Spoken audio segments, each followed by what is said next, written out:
السلام عليكم ورحمة الله وبركاته. الحمد لله رب العالمين. اللهم صل وسلم وبارك على رسولك وحبيبك سيدنا محمد وعلى آل وأصحاب سيدنا ومولانا محمد. رب اشرح لي صدري ويسر لي أمري واحلل عقدة من لساني يفقهوا قولي. إن أريد إلا الإصلاح ما استطعت وما توفيقي إلا بالله عليه توكلت وإليه أنيب. أعوذ بالله من الشيطان الرجيم. بسم الله الرحمن الرحيم. يا أيها الذين آمنوا لا تتولوا قوما غضب الله عليهم قد يئسوا من الآخرة كما يئس الكفار من أصحاب القبور. صدق الله مولانا العظيم وصدق وبلغ رسوله النبي الكريم ونحن على ذلك من الشاهدين الشاكرين والحمد لله رب العالمين. نحن معاشر الأنبياء أبناء علات ديننا واحد كما قال نبينا محمد صلى الله عليه وسلم. ഒന്നിനായ സമസ്തകല ജമിയത്തുൽ ഉലമ ഉപാധ്യക്ഷൻ ശൈഖുന A P ഉസ്താദ് അവர்களെ, വേദിയിലെ സമുന്നതരായ പണ്ഡിത ശ്രേഷ്ഠരെ, ഉസ്താദുമാരെ, പ്രിയപ്പെട്ട മുതഅല്ലിമീങ്ങളെ, മുഅ്മിനീങ്ങളായ സഹോദരങ്ങളെ, അല്ലാഹു സുബ്ഹാനഹു വ തആല നമ്മുടെ സംഗമം അവന്റെ പൊരുത്തത്തിലും ഇഷ്ടത്തിലുമായ ഒരു അമലായി നമ്മിൽ നിന്ന് കബൂൽ ചെയ്യുമാറാവട്ടെ. ഇതിന്റെ സംഘാടകർക്ക് അല്ലാഹു തആല രണ്ടു വീട്ടിലും ഉന്നതമായ പ്രതിഫലം അല്ലാഹു തആല പ്രദാനം ചെയ്യുമാറാവട്ടെ. ഈ പരിപാടി ലോകത്തിന്റെ എല്ലാ ദിക്കുകളിലേക്കും എത്തിച്ചുകൊണ്ടിരിക്കുന്ന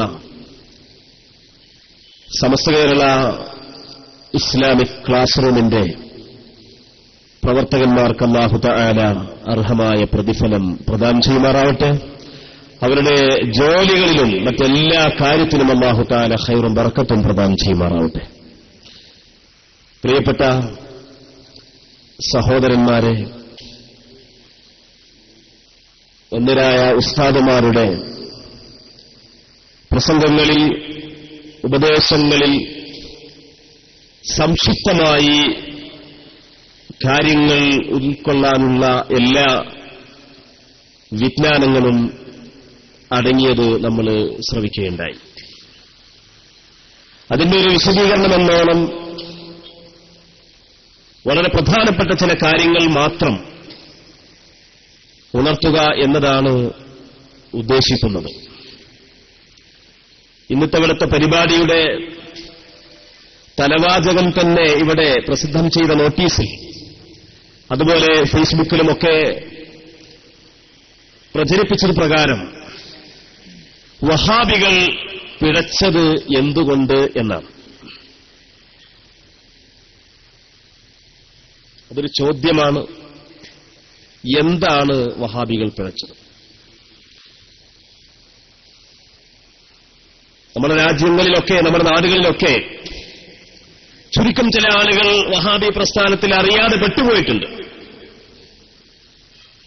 എവിടെയാണ് വഹാബികൾക്ക് പിഴവ് സംഭവിച്ചത് എന്ന് ഒരു പക്ഷേ അവരറിഞ്ഞു കാണില്ല. അവർ കുറെ പ്രസംഗങ്ങൾ കേട്ടിട്ടുണ്ടാവും, ഒരുപാട് സീരികൾ അവര് ശ്രവിച്ചിട്ടുണ്ടാവും, ഏതാനും ലഘുലേഖകൾ ചിലപ്പോൾ വായിച്ചിട്ടുണ്ടാവും. ആരാണ് ആ സീരിയലിലെ പ്രാസംഗികൻ? ലേഖയാണ് എന്ന് വെച്ചാൽ അതിനൊരു തലയും വാലൊന്നും ഉണ്ടാവില്ല.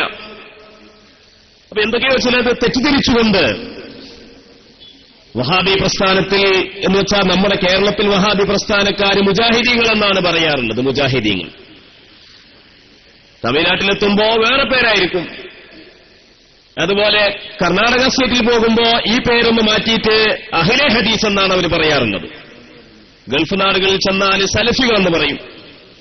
ഇപ്പൊ നമ്മുടെ നാട്ടിലും അവർ സലഫികൾ, ഇസ്ലാഹികൾ എന്നൊക്കെ പല പേരിൽ ഇങ്ങനെ മാറി മാറി പറഞ്ഞുകൊണ്ടിരിക്കുകയാണ്. അപ്പോ ഇവർക്ക് എന്താണ് ഇവരിലുള്ള അബദ്ധം എന്ന് വളരെ പ്രസക്തമായ, വളരെ പ്രധാനപ്പെട്ട ഒരു ചോദ്യം ഈ പരിപാടി കൊണ്ട് ഉദ്ദേശിക്കുകയാണ്. അതിന്റെ വ്യക്തമായൊരു മറുപടിയാണ് ഇന്നിവിടെ പ്രതിപാദിക്കാൻ പോകുന്നത്.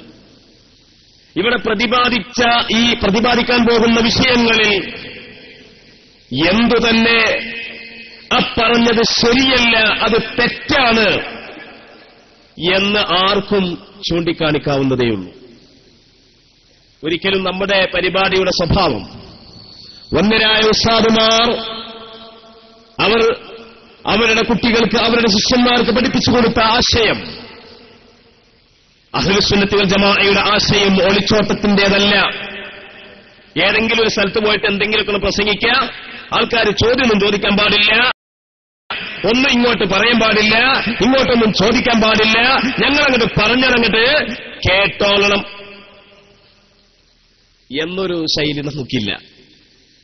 ഇവിടെ നിൽക്കുമ്പോഴോ നിങ്ങളെ മുമ്പിൽ ഈ മൈക്കയിൽ നിന്ന് പ്രസംഗിക്കുമ്പോഴോ അതല്ല, ഇവിടുന്ന് സദസ്സ് വിട്ട് പിരിഞ്ഞതിന് ശേഷം ഏത് സ്ഥലത്ത് വെച്ചാണെങ്കിലും നിങ്ങളാ പറഞ്ഞത് ശരിയല്ല എന്നാർക്കെങ്കിലും ചൂണ്ടിക്കാണിക്കാനുണ്ടെങ്കിൽ, ഓർമ്മപ്പെടുത്താനുണ്ടെങ്കിൽ, ഉണർത്താനുണ്ടെങ്കിൽ ഉണർത്താം. കാരണം അത്രത്തോളം ധൈര്യത്തോടെ, ആർജവത്തോടെ, പ്രമാണത്തിന്റെ പിൻബലത്തോടെയാണ് സംസാരിക്കുന്നത് എന്നതിൽ ഒരു സംശയവുമില്ല. വളരെ കൃത്യമായ ഉറപ്പുള്ള കാര്യമാണ്. ഇവിടെ കുന്തിപ്പുഴ എന്ന് പറഞ്ഞ ഈ സ്ഥലത്ത് അഹ്ലുസുന്നത്തി വൽ ജമാഅത്തിന്റെ 100% ആളുകൾ ജീവിക്കുന്ന സുന്ദരമായ ഒരു മഹല്ലാണിത്. ഒരുപാട് വർഷങ്ങളായിട്ട് ആ നിലക്കുള്ള പള്ളിയും മദ്രസയും ഖബർസ്ഥാനും പ്രവർത്തനങ്ങളും ദീനിന്റെ കാര്യങ്ങളും നടന്നുകൊണ്ടിരിക്കുന്നൊരു നാടാണിത്. ഈ നാട്ടിൽ എന്തെല്ലാം ദീനീ പ്രസംഗങ്ങൾ നടന്നിട്ടുണ്ട്, ഈ നാട്ടിൽ എന്തെല്ലാം പ്രവർത്തനങ്ങൾ നടന്നിട്ടുണ്ട്. ഇവിടെയുള്ള നിഷ്കളങ്കരായ മുസ്ലിമീങ്ങളായ മുഅ്മിനീങ്ങളായ ആളുകൾ, ആ ആളുകളെ തെറ്റിദ്ധരിപ്പിക്കാനും അവരെ ആക്ഷേപിക്കാനും അവരെ ഇസ്ലാമിൽ നിന്ന് അങ്ങോട്ട് പുറത്താക്കാനും അല്ലേ, എത്ര എളുപ്പമുള്ള കാര്യമാണ്, എത്ര എളുപ്പമുള്ള കാര്യം ഇസ്ലാമെന്ന് പുറത്താക്കാൻ. പക്ഷെ അതിന്റെ ഗൗരവം നമ്മൾ മനസ്സിലാക്കണം. വഹാബി പ്രസ്ഥാനം എവിടെയാണ് പഴച്ചത് എന്ന് നമ്മൾ അന്വേഷിക്കുമ്പോൾ, എന്റെ പ്രിയപ്പെട്ട മുഅ്മിനീങ്ങളെ, അല്ലാഹു സുബ്ഹാനഹു വ തആല ഈ ഭൂമിയിലേക്ക് മനുഷ്യരെ നന്നാക്കാൻ വേണ്ടി മഹാനായ ആദം നബി അലൈഹിസ്സലാം മുതൽ അന്ത്യപ്രവാചകൻ മുഹമ്മദ് മുസ്തഫ സല്ലല്ലാഹു അലൈഹി വസല്ലം തങ്ങൾ വരേക്കുമുള്ള 1,24,000 പ്രവാചകന്മാരെ അയച്ചു. 313 മുർസലീങ്ങൾ, അതിൽ 25 പ്രവാചകന്മാരുടെ പേരുകൾ വിശുദ്ധ ഖുർആൻ നമ്മെ പഠിപ്പിച്ചു.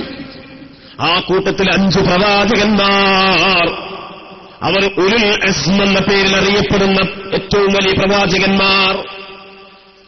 ആ ഉലുൽ അസ്ം എന്ന പേരിൽ അറിയപ്പെടുന്ന 5 പ്രവാചകന്മാരിൽ ഏറ്റവും സമുന്നതർ അഷ്റഫുൽ ഖൽഖ് ഖാതിമുൻ നബിയ്യീൻ മുഹമ്മദ് മുസ്തഫ സല്ലല്ലാഹു അലൈഹി വസല്ലം. ഇതൊക്കെ നമ്മളെ മദ്രസയിൽ പഠിച്ചല്ലേ, ഇതൊക്കെ നമ്മളെ മദ്രസയിൽ പഠിച്ചതാ.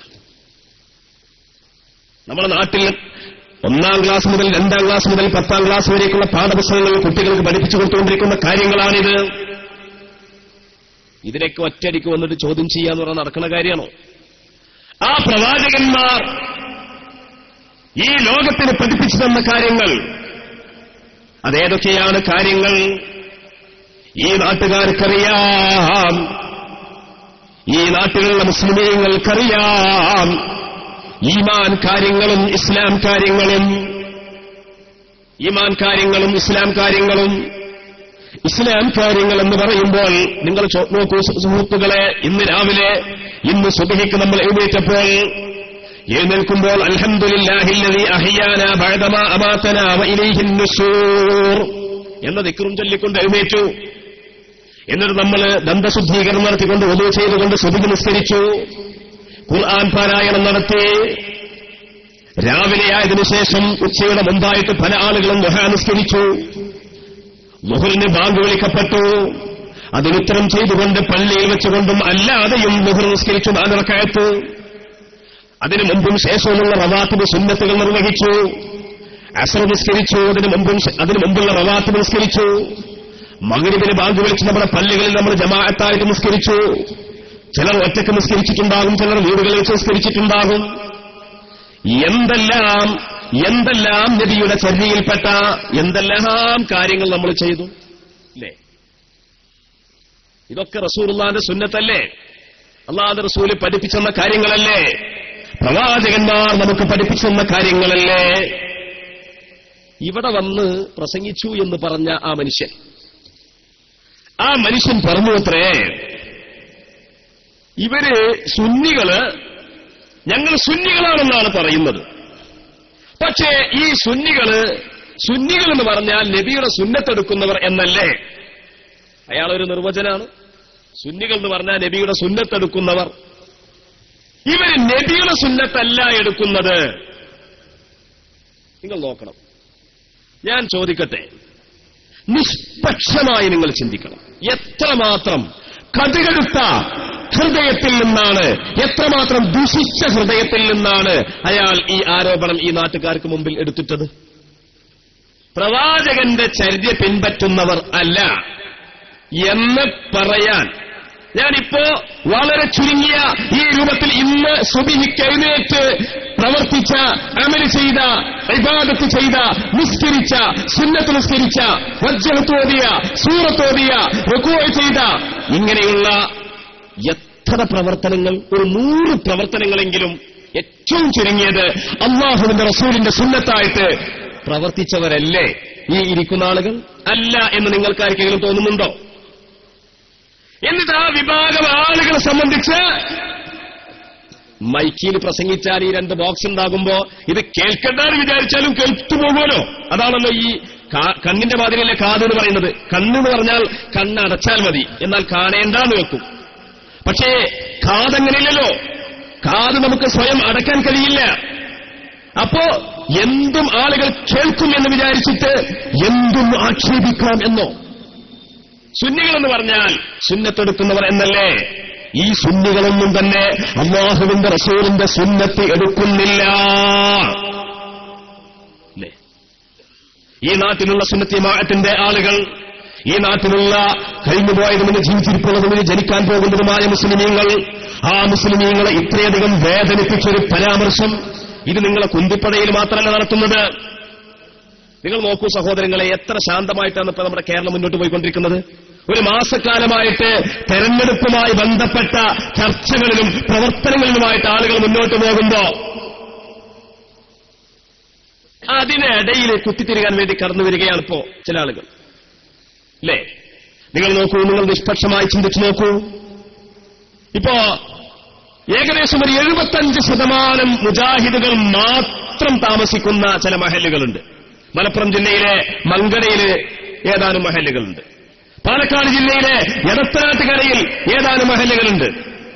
ഇങ്ങനെ മുജാഹിദുകൾ മാത്രം അധിവസിക്കുന്ന മഹല്ലുകളുണ്ട്. നമ്മൾ ഉസ്താദുമാരോ ആരെങ്കിലും പോയിട്ട് അവിടെ ആ നാട്ടുകാരെ വിമർശിക്കാനും അവരുടെ ഇടയിൽ ഒരു പ്രശ്നം ഉണ്ടാക്കാനും പ്രസംഗിക്കാൻ പോയോ? ഇല്ല. നമ്മൾ കുഴപ്പമുണ്ടാക്കാൻ പോകാറില്ല.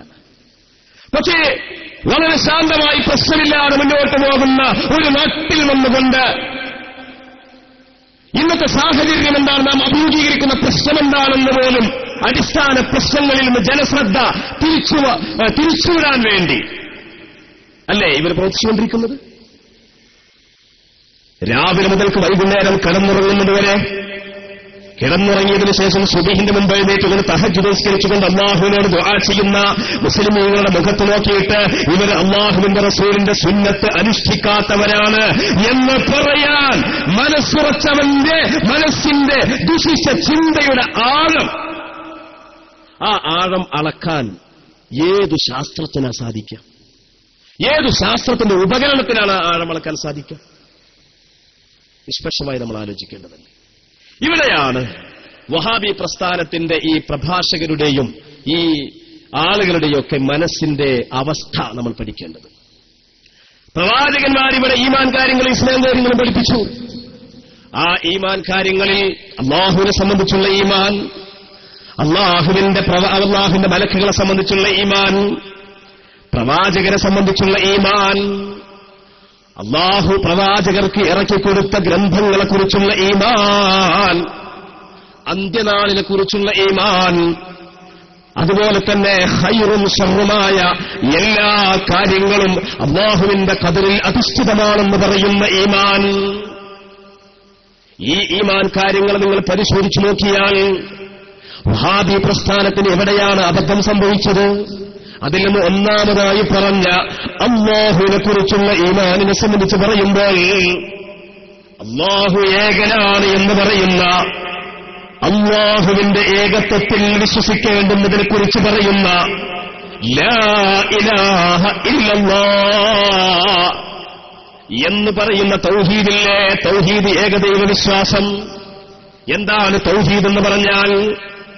എന്താണ് തൗഹീദ് എന്ന് പറഞ്ഞാൽ? അല്ലാഹു മാത്രമേ ഇലാഹുള്ളൂ, അവൻ മാത്രമേ ദൈവമുള്ളൂ, അവൻ മാത്രമേ ആരാധനക്കർഹനുള്ളൂ എന്നൊരു മനുഷ്യന്റെ ഹൃദയത്തിൽ വിശ്വസിച്ചുറപ്പിച്ചു വെക്കുന്നതിനെ കുറിച്ചാണ് തൗഹീദ് എന്ന് പറയുക. ആ തൗഹീദിലേക്ക് ജനങ്ങളെ ക്ഷണിക്കുവാൻ വേണ്ടി അല്ലാഹു തആല നിരവധി പ്രവാചകന്മാരെ അയച്ചപ്പോൾ ആ തൗഹീദിനെ എതിർക്കുന്ന മുശ്രിക്കീങ്ങളില്ലേ, ശിർക്കിന്റെ ആൾക്കാർ. ശിർക്ക് എന്ന് അറബിയിൽ ഇങ്ങനെ പറഞ്ഞാൽ മതിയോ? ശിർക്കിന്റെ മലയാളം എന്താ? ശിർക്കിന്റെ നിർവചനം എന്താ? ഇവർക്ക് അതും അറിയില്ല. വഹാബി പ്രസ്ഥാനത്തിന് അതറിയില്ല, അതിന്റെ പ്രഭാഷകർക്ക് അതറിയില്ല. ലാ ഇലാഹ ഇല്ലല്ലാഹ്, അല്ലാഹു മാത്രമേ ഇലാഹുള്ളൂ എന്ന് മനസ്സുകൊണ്ട് വിശ്വസിച്ചുറപ്പിക്കലാണ് തൗഹീദ്. എന്നാൽ ശിർക്ക് എന്ന് പറഞ്ഞാൽ എന്താ? അല്ലാഹു തആല വിശുദ്ധ ഖുർആനിൽ മുശ്രിക്കീങ്ങളെ കുറിച്ച് പറയുകയാണ്, വല്ലദീന ഇത്തഖദൂ മിൻ ദൂനിഹി ആലിഹതൻ, അല്ലാഹു അല്ലാതെ ഇലാഹുമാരെ സ്ഥാപിക്കുന്ന ആളുകൾ അല്ലേ, അവരാണ് മുശ്രിക്കീങ്ങൾ. എന്നാൽ വഹാബി പ്രസ്ഥാനം, ആ വഹാബി പ്രസ്ഥാനത്തിന്റെ ആളുകൾ, അത് ഏത് വഹാബി ആയാലും ശരി, ഇപ്പൊ ഇവിടെ പ്രസംഗിച്ച വഹാബി ജിന്നുമായി ബന്ധപ്പെട്ട വഹാബിയാണെന്നാണ് കേട്ടത്. അത് ജിന്നിന്റെ ആൾക്കാരാണത്ര.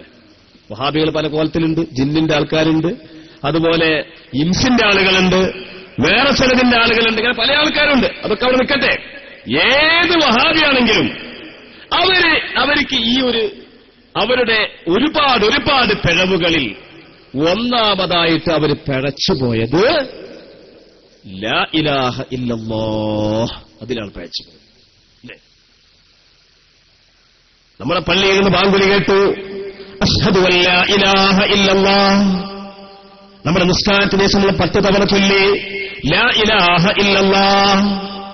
ഒരു മയ്യത്ത്, ആ മയ്യത്തിന്റെ പിറകിൽ മുന്നിൽ നമ്മൾ നടക്കുമ്പോൾ ലാ ഇലാഹ ഇല്ലല്ലാഹ് നമ്മൾ ചൊല്ലാറില്ലേ? അല്ലാഹു മാത്രമേ ഇലാഹുള്ളൂ എന്ന് പറയുന്ന ഉറച്ച വിശ്വാസം, ആ വിശ്വാസത്തിൽ ആണ് വഹാബികൾ ഒന്നാമതായി പിഴച്ചത്. ഇല്ലേ? ശരിക്കും ചിന്തിച്ചു നോക്കണം. കാരണം ലാ ഇലാഹ ഇല്ലല്ലാഹ് എന്ന് പറഞ്ഞാൽ അവര് ലോക മുസ്ലിമീങ്ങൾക്ക് ഇന്നുവരെ പരിചയമില്ലാത്ത, അമ്പിയാക്കൾ ഇന്നുവരെ പഠിപ്പിക്കാത്ത, ഒരു കിതാബിലും പറയാത്ത പുതിയ ഒരു അർത്ഥവുമായിട്ട് അവർ കടന്നു വന്നിരിക്കുകയാണ്.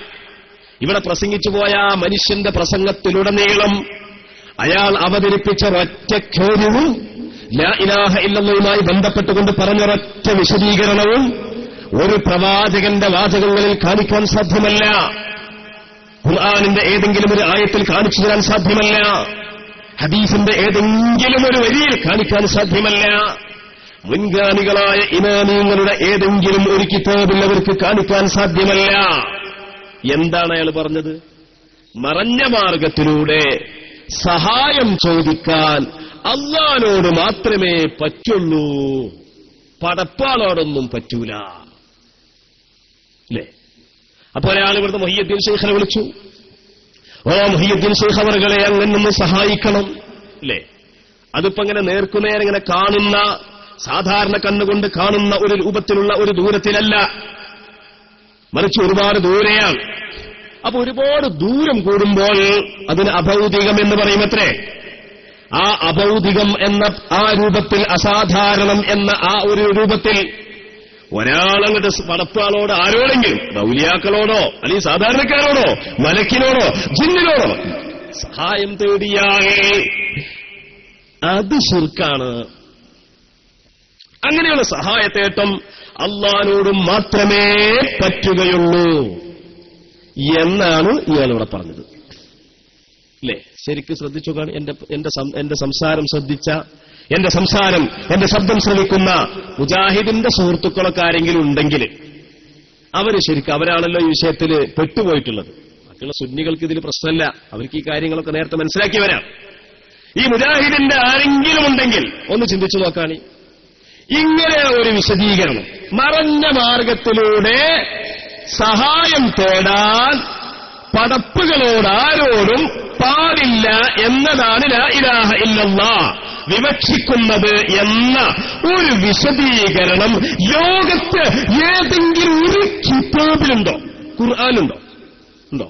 ഖുർആൻ സൂറത്തുൽ ഫാത്തിഹ മുതൽ സൂറത്തുൻ നാസ് വരേക്കും 6000 ചില്ലാനം ആയത്തുകളുണ്ട്. സഹീഹുൽ ബുഖാരി മുസ്ലിമും അടക്കമുള്ള സിഹാഹു സിത്ത അടക്കമുള്ള നൂറുകണക്കിന് ഹദീസിന്റെ കിതാബുകൾ നമ്മുടെ മുമ്പിലുണ്ട്. പോട്ടെ, നമ്മുടെ മുൻഗാമികളായ ഇമാമിയങ്ങൾ രചിച്ച എത്രയോ കിതാബുകൾ നമ്മുടെ മുമ്പിലുണ്ട്. അതിലേതെങ്കിലും ഒരു കിതാബില് ഇങ്ങനൊന്ന് പറഞ്ഞിട്ടുണ്ടോ?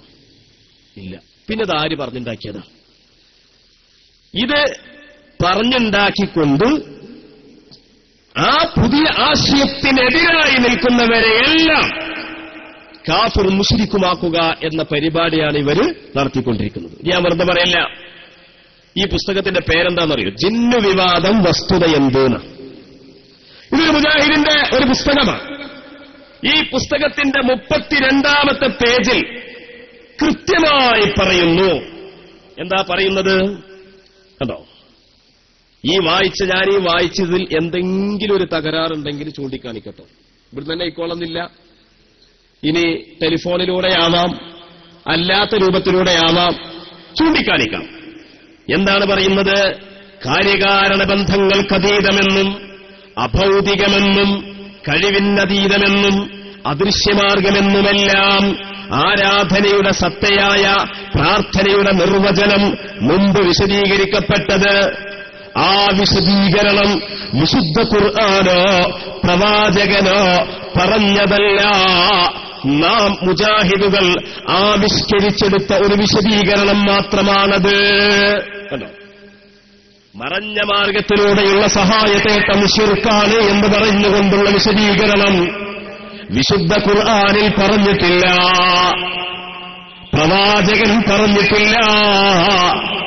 ഞങ്ങൾ മുജാഹിദുകളായിട്ട് ഉണ്ടാക്കിയെടുത്ത, ആവിഷ്കരിച്ചെടുത്ത ഒരു വിശദീകരണം മാത്രമാണത് എന്ന് എഴുതി വെച്ചത് ഒരു സുന്നിയല്ല, ഒരു സുന്നി പണ്ഡിതനല്ല, ഒരു സുന്നി സാധാരണക്കാരനല്ല, ഒരു SKSSന്റെ പ്രവർത്തകനല്ല.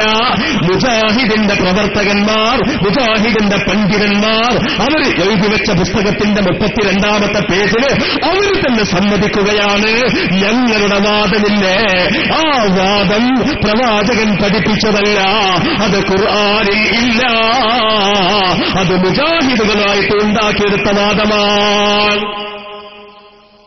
അതാണ് നമ്മൾ പറഞ്ഞത്. മുജാഹിദുകൾ പിഴക്കാനുള്ള കാരണം ലാ ഇലാഹ ഇല്ലല്ലയിൽ അവർ പഴച്ചുപോയി. ഇനി രണ്ടാമതായിട്ട് മുജാഹിദുകൾ പഴച്ചത് എന്തുകൊണ്ടാണ്? നിങ്ങൾ ചോദിക്കണം. എന്റെ മുജാഹിദിന്റെ പ്രവർത്തകന്മാരോട് ഒന്നോ രണ്ടോ ആളുകളെ ആയാലും മതി, എല്ലാവരും മുജാഹിദിന്റെ പ്രവർത്തകന്മാർ കുറെ ആൾക്കാരുണ്ടായിക്കോളണമെന്നൊന്നുമില്ല ഈ ശബ്ദം ശ്രവിക്കാൻ. ആരാവട്ടെ, പ്രിയപ്പെട്ട, വളരെ സ്നേഹത്തിന്റെ ഭാഷയിലായി പറയുന്നത്, വളരെ സ്നേഹത്തിന്റെ ഭാഷയിൽ പറയട്ടെ, എന്റെ പ്രവർത്തകര്, എന്റെ മുജാഹിദിന്റെ സുഹൃത്തുക്കളെ, നിങ്ങൾക്ക് ഈ ആശയം നിങ്ങളുടെ ഹൃദയത്തിനകത്തേക്ക് ഇട്ടുതരാൻ വേണ്ടി പെടാപാടുപെടുന്ന മൗലവിമാരോട് നിങ്ങളൊന്ന് ചോദിക്കണം. ഈ അഭൗതികമായ മറഞ്ഞ മാർഗത്തിലൂടെയുള്ള സഹായതേട്ടം എന്ന് പറയുന്നത് ശിർക്കാണ് എന്ന നമ്മുടെ വാദത്തിന് വേണ്ടി നാം ഉണ്ടാക്കിയ മറഞ്ഞ മാർഗം, അഭൗതികം എന്നൊക്കെയുള്ള ഈ ആശയം ഇത് ഖുർആനിലില്ല, ഹദീസിലില്ല. ഇത് നമ്മളായിട്ട് പറിച്ചുണ്ടാക്കിയതല്ലേ? അത് എവിടെങ്കിലും ഒരു സ്ഥലത്ത് പറഞ്ഞതായിട്ട് നിങ്ങൾക്ക് കാണിച്ചു തരാൻ പറ്റുമോ എന്ന് നിങ്ങൾ മുജാഹിദിന്റെ മൗലവിമാരോടൊന്ന് ചോദിക്കണം. ശാന്തമായി ചോദിച്ചാൽ മതി. അവരോട് വളരെ ശാന്തമായിട്ട്, അല്ല മൗലവി ഇത് എവിടുന്ന് കിട്ടിയതാ? നിങ്ങൾ 2 മണിക്കൂർ ഇവിടെ പ്രസംഗിച്ചു, ആ പ്രസംഗത്തിന്റെ ആകെ അതിനങ്ങോട്ട് ആറ്റിക്കുറുക്കിയ കിട്ടുന്നത് ഇപ്പൊ എന്താ? മറഞ്ഞ മാർഗത്തിലൂടെയുള്ള സഹായത്തേട്ടം ശിർക്കാണെന്നല്ലേ? ഇതാരാ പറഞ്ഞത്? ഖുർആനിന്റെ ഒരു ഹദീസ്, ഖുർആനിന്റെ ഒരു ആയത്ത്. ഇനി ആ ആയത്തിന്റെ ഏതെങ്കിലും ഒരു പ്രാമാണിക തഫ്സീറിലുണ്ടായാലും മതി, അല്ലെങ്കിൽ അല്ലാഹുവിന്റെ റസൂലിന്റെ ഒരു ഹദീസ്. ഇനി ആ ഹദീസിന്റെ ഏതെങ്കിലും ഒരു പ്രാമാണിക വ്യാഖ്യാന ഗ്രന്ഥത്തിലുണ്ടായാലും മതി. പോട്ടെ, പൂർവികനായ ഏതെങ്കിലും ഒരു ഇമാമിന്റെ കിതാബിലുണ്ടായാലും മതി. വഹാബിയാളെ കിതാബ് പോരട്ടോ, വഹാബിയാളിയും അതുപോലുള്ള ആൾക്കാരെ കിതാബൊന്നും പോരാ. നിങ്ങൾ നോക്കൂ സഹോദരങ്ങൾ, ഇത് എവിടെയുള്ളത്? എവിടെയുണ്ടോ? ഇല്ല.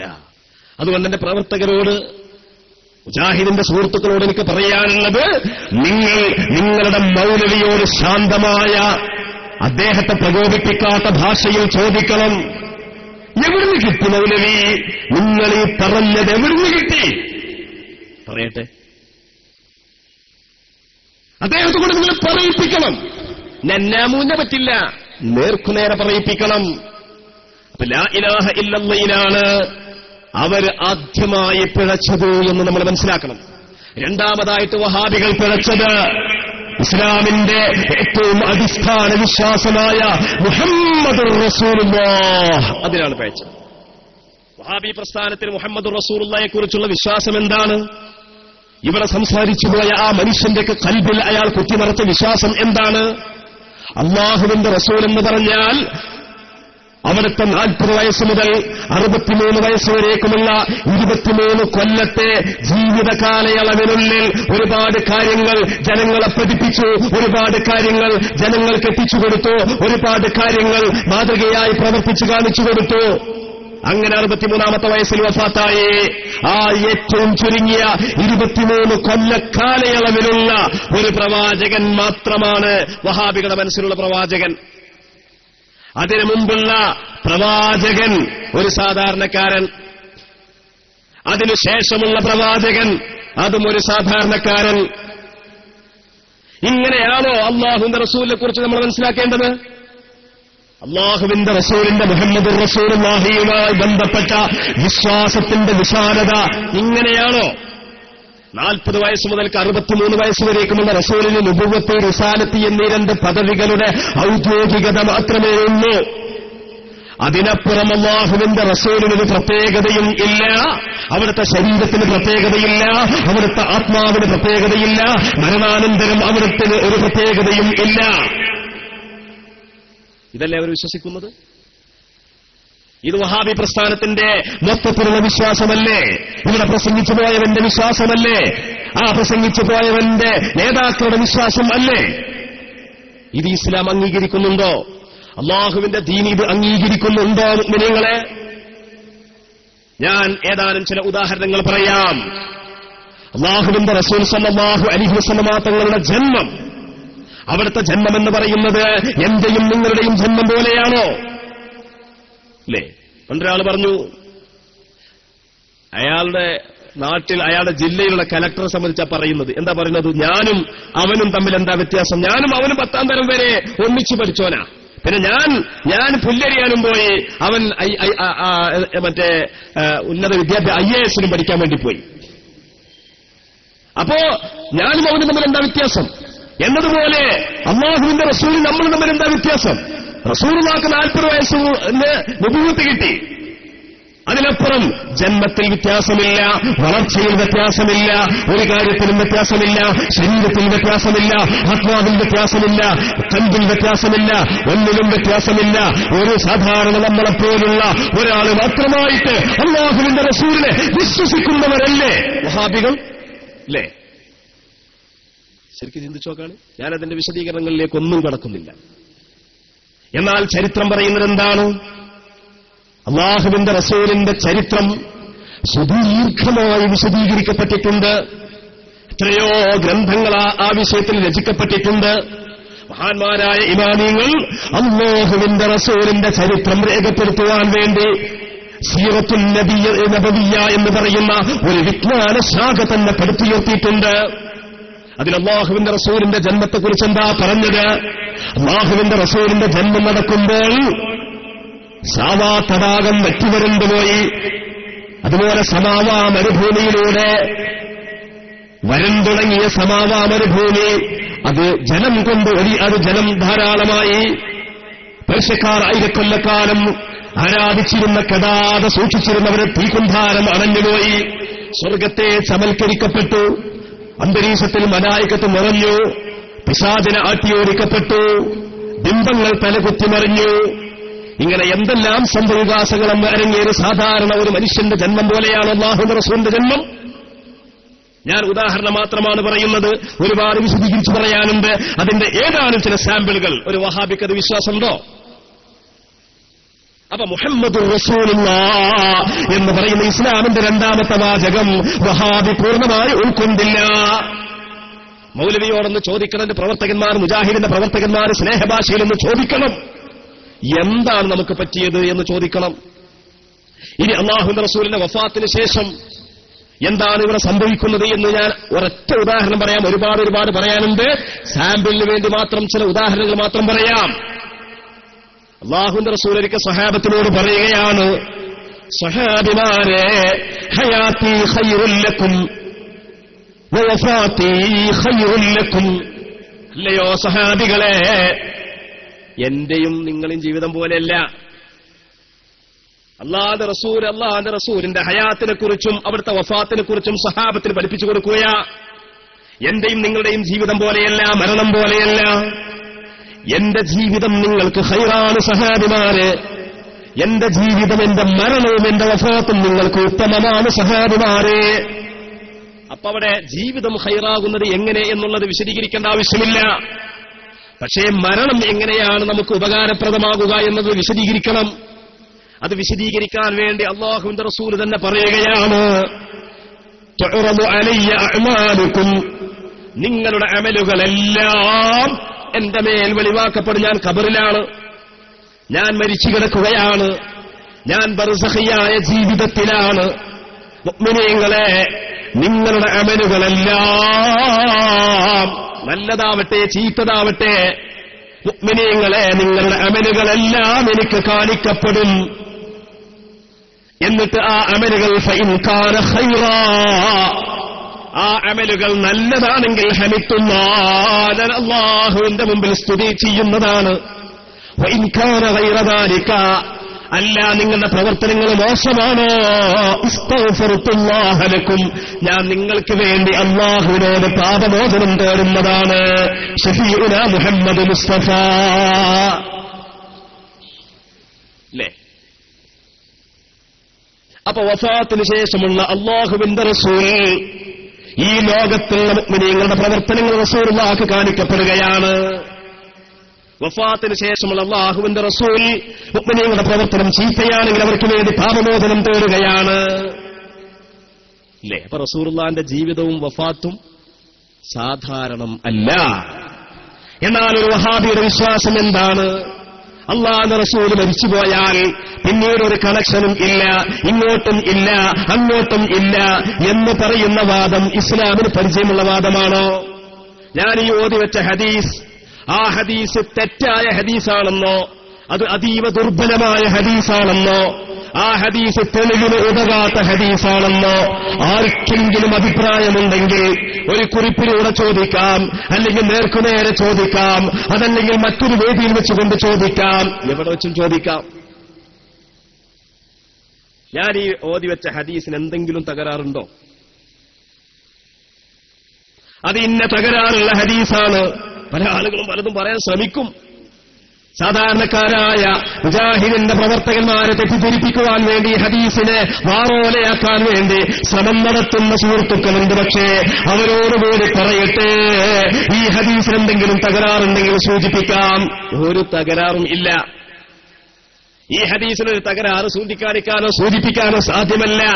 അപ്പൊ ഞാൻ പറഞ്ഞു വരുന്നത്, എന്നാൽ മരിച്ചുപോയ പ്രവാചകൻ നമ്മളൊക്കെ മരിച്ചു കിടക്കുന്നത് പോലെയല്ലാതെ പ്രവാചകന് പ്രത്യേകമായ ഒരു പ്രത്യേകതയും ഇല്ല എന്ന് വിശ്വസിക്കുന്നവൻ അതല്ലേ വഹാബി. ഞാൻ വഹാബി ആക്ഷേപിക്കാൻ വേണ്ടി പറയല്ല, പക്ഷേ നമ്മളൊന്ന് ശരിക്കും ശ്രദ്ധിക്കണം, ചിന്തിക്കണം. അപ്പൊ രണ്ടാമതായിട്ട് അവർക്ക് സംഭവിച്ച അബദ്ധം അതാണ്. മൂന്നാമതായിട്ട് വഹാബി പ്രസ്ഥാനക്കാർക്ക് സംഭവിച്ച അബദ്ധം എന്താണ്?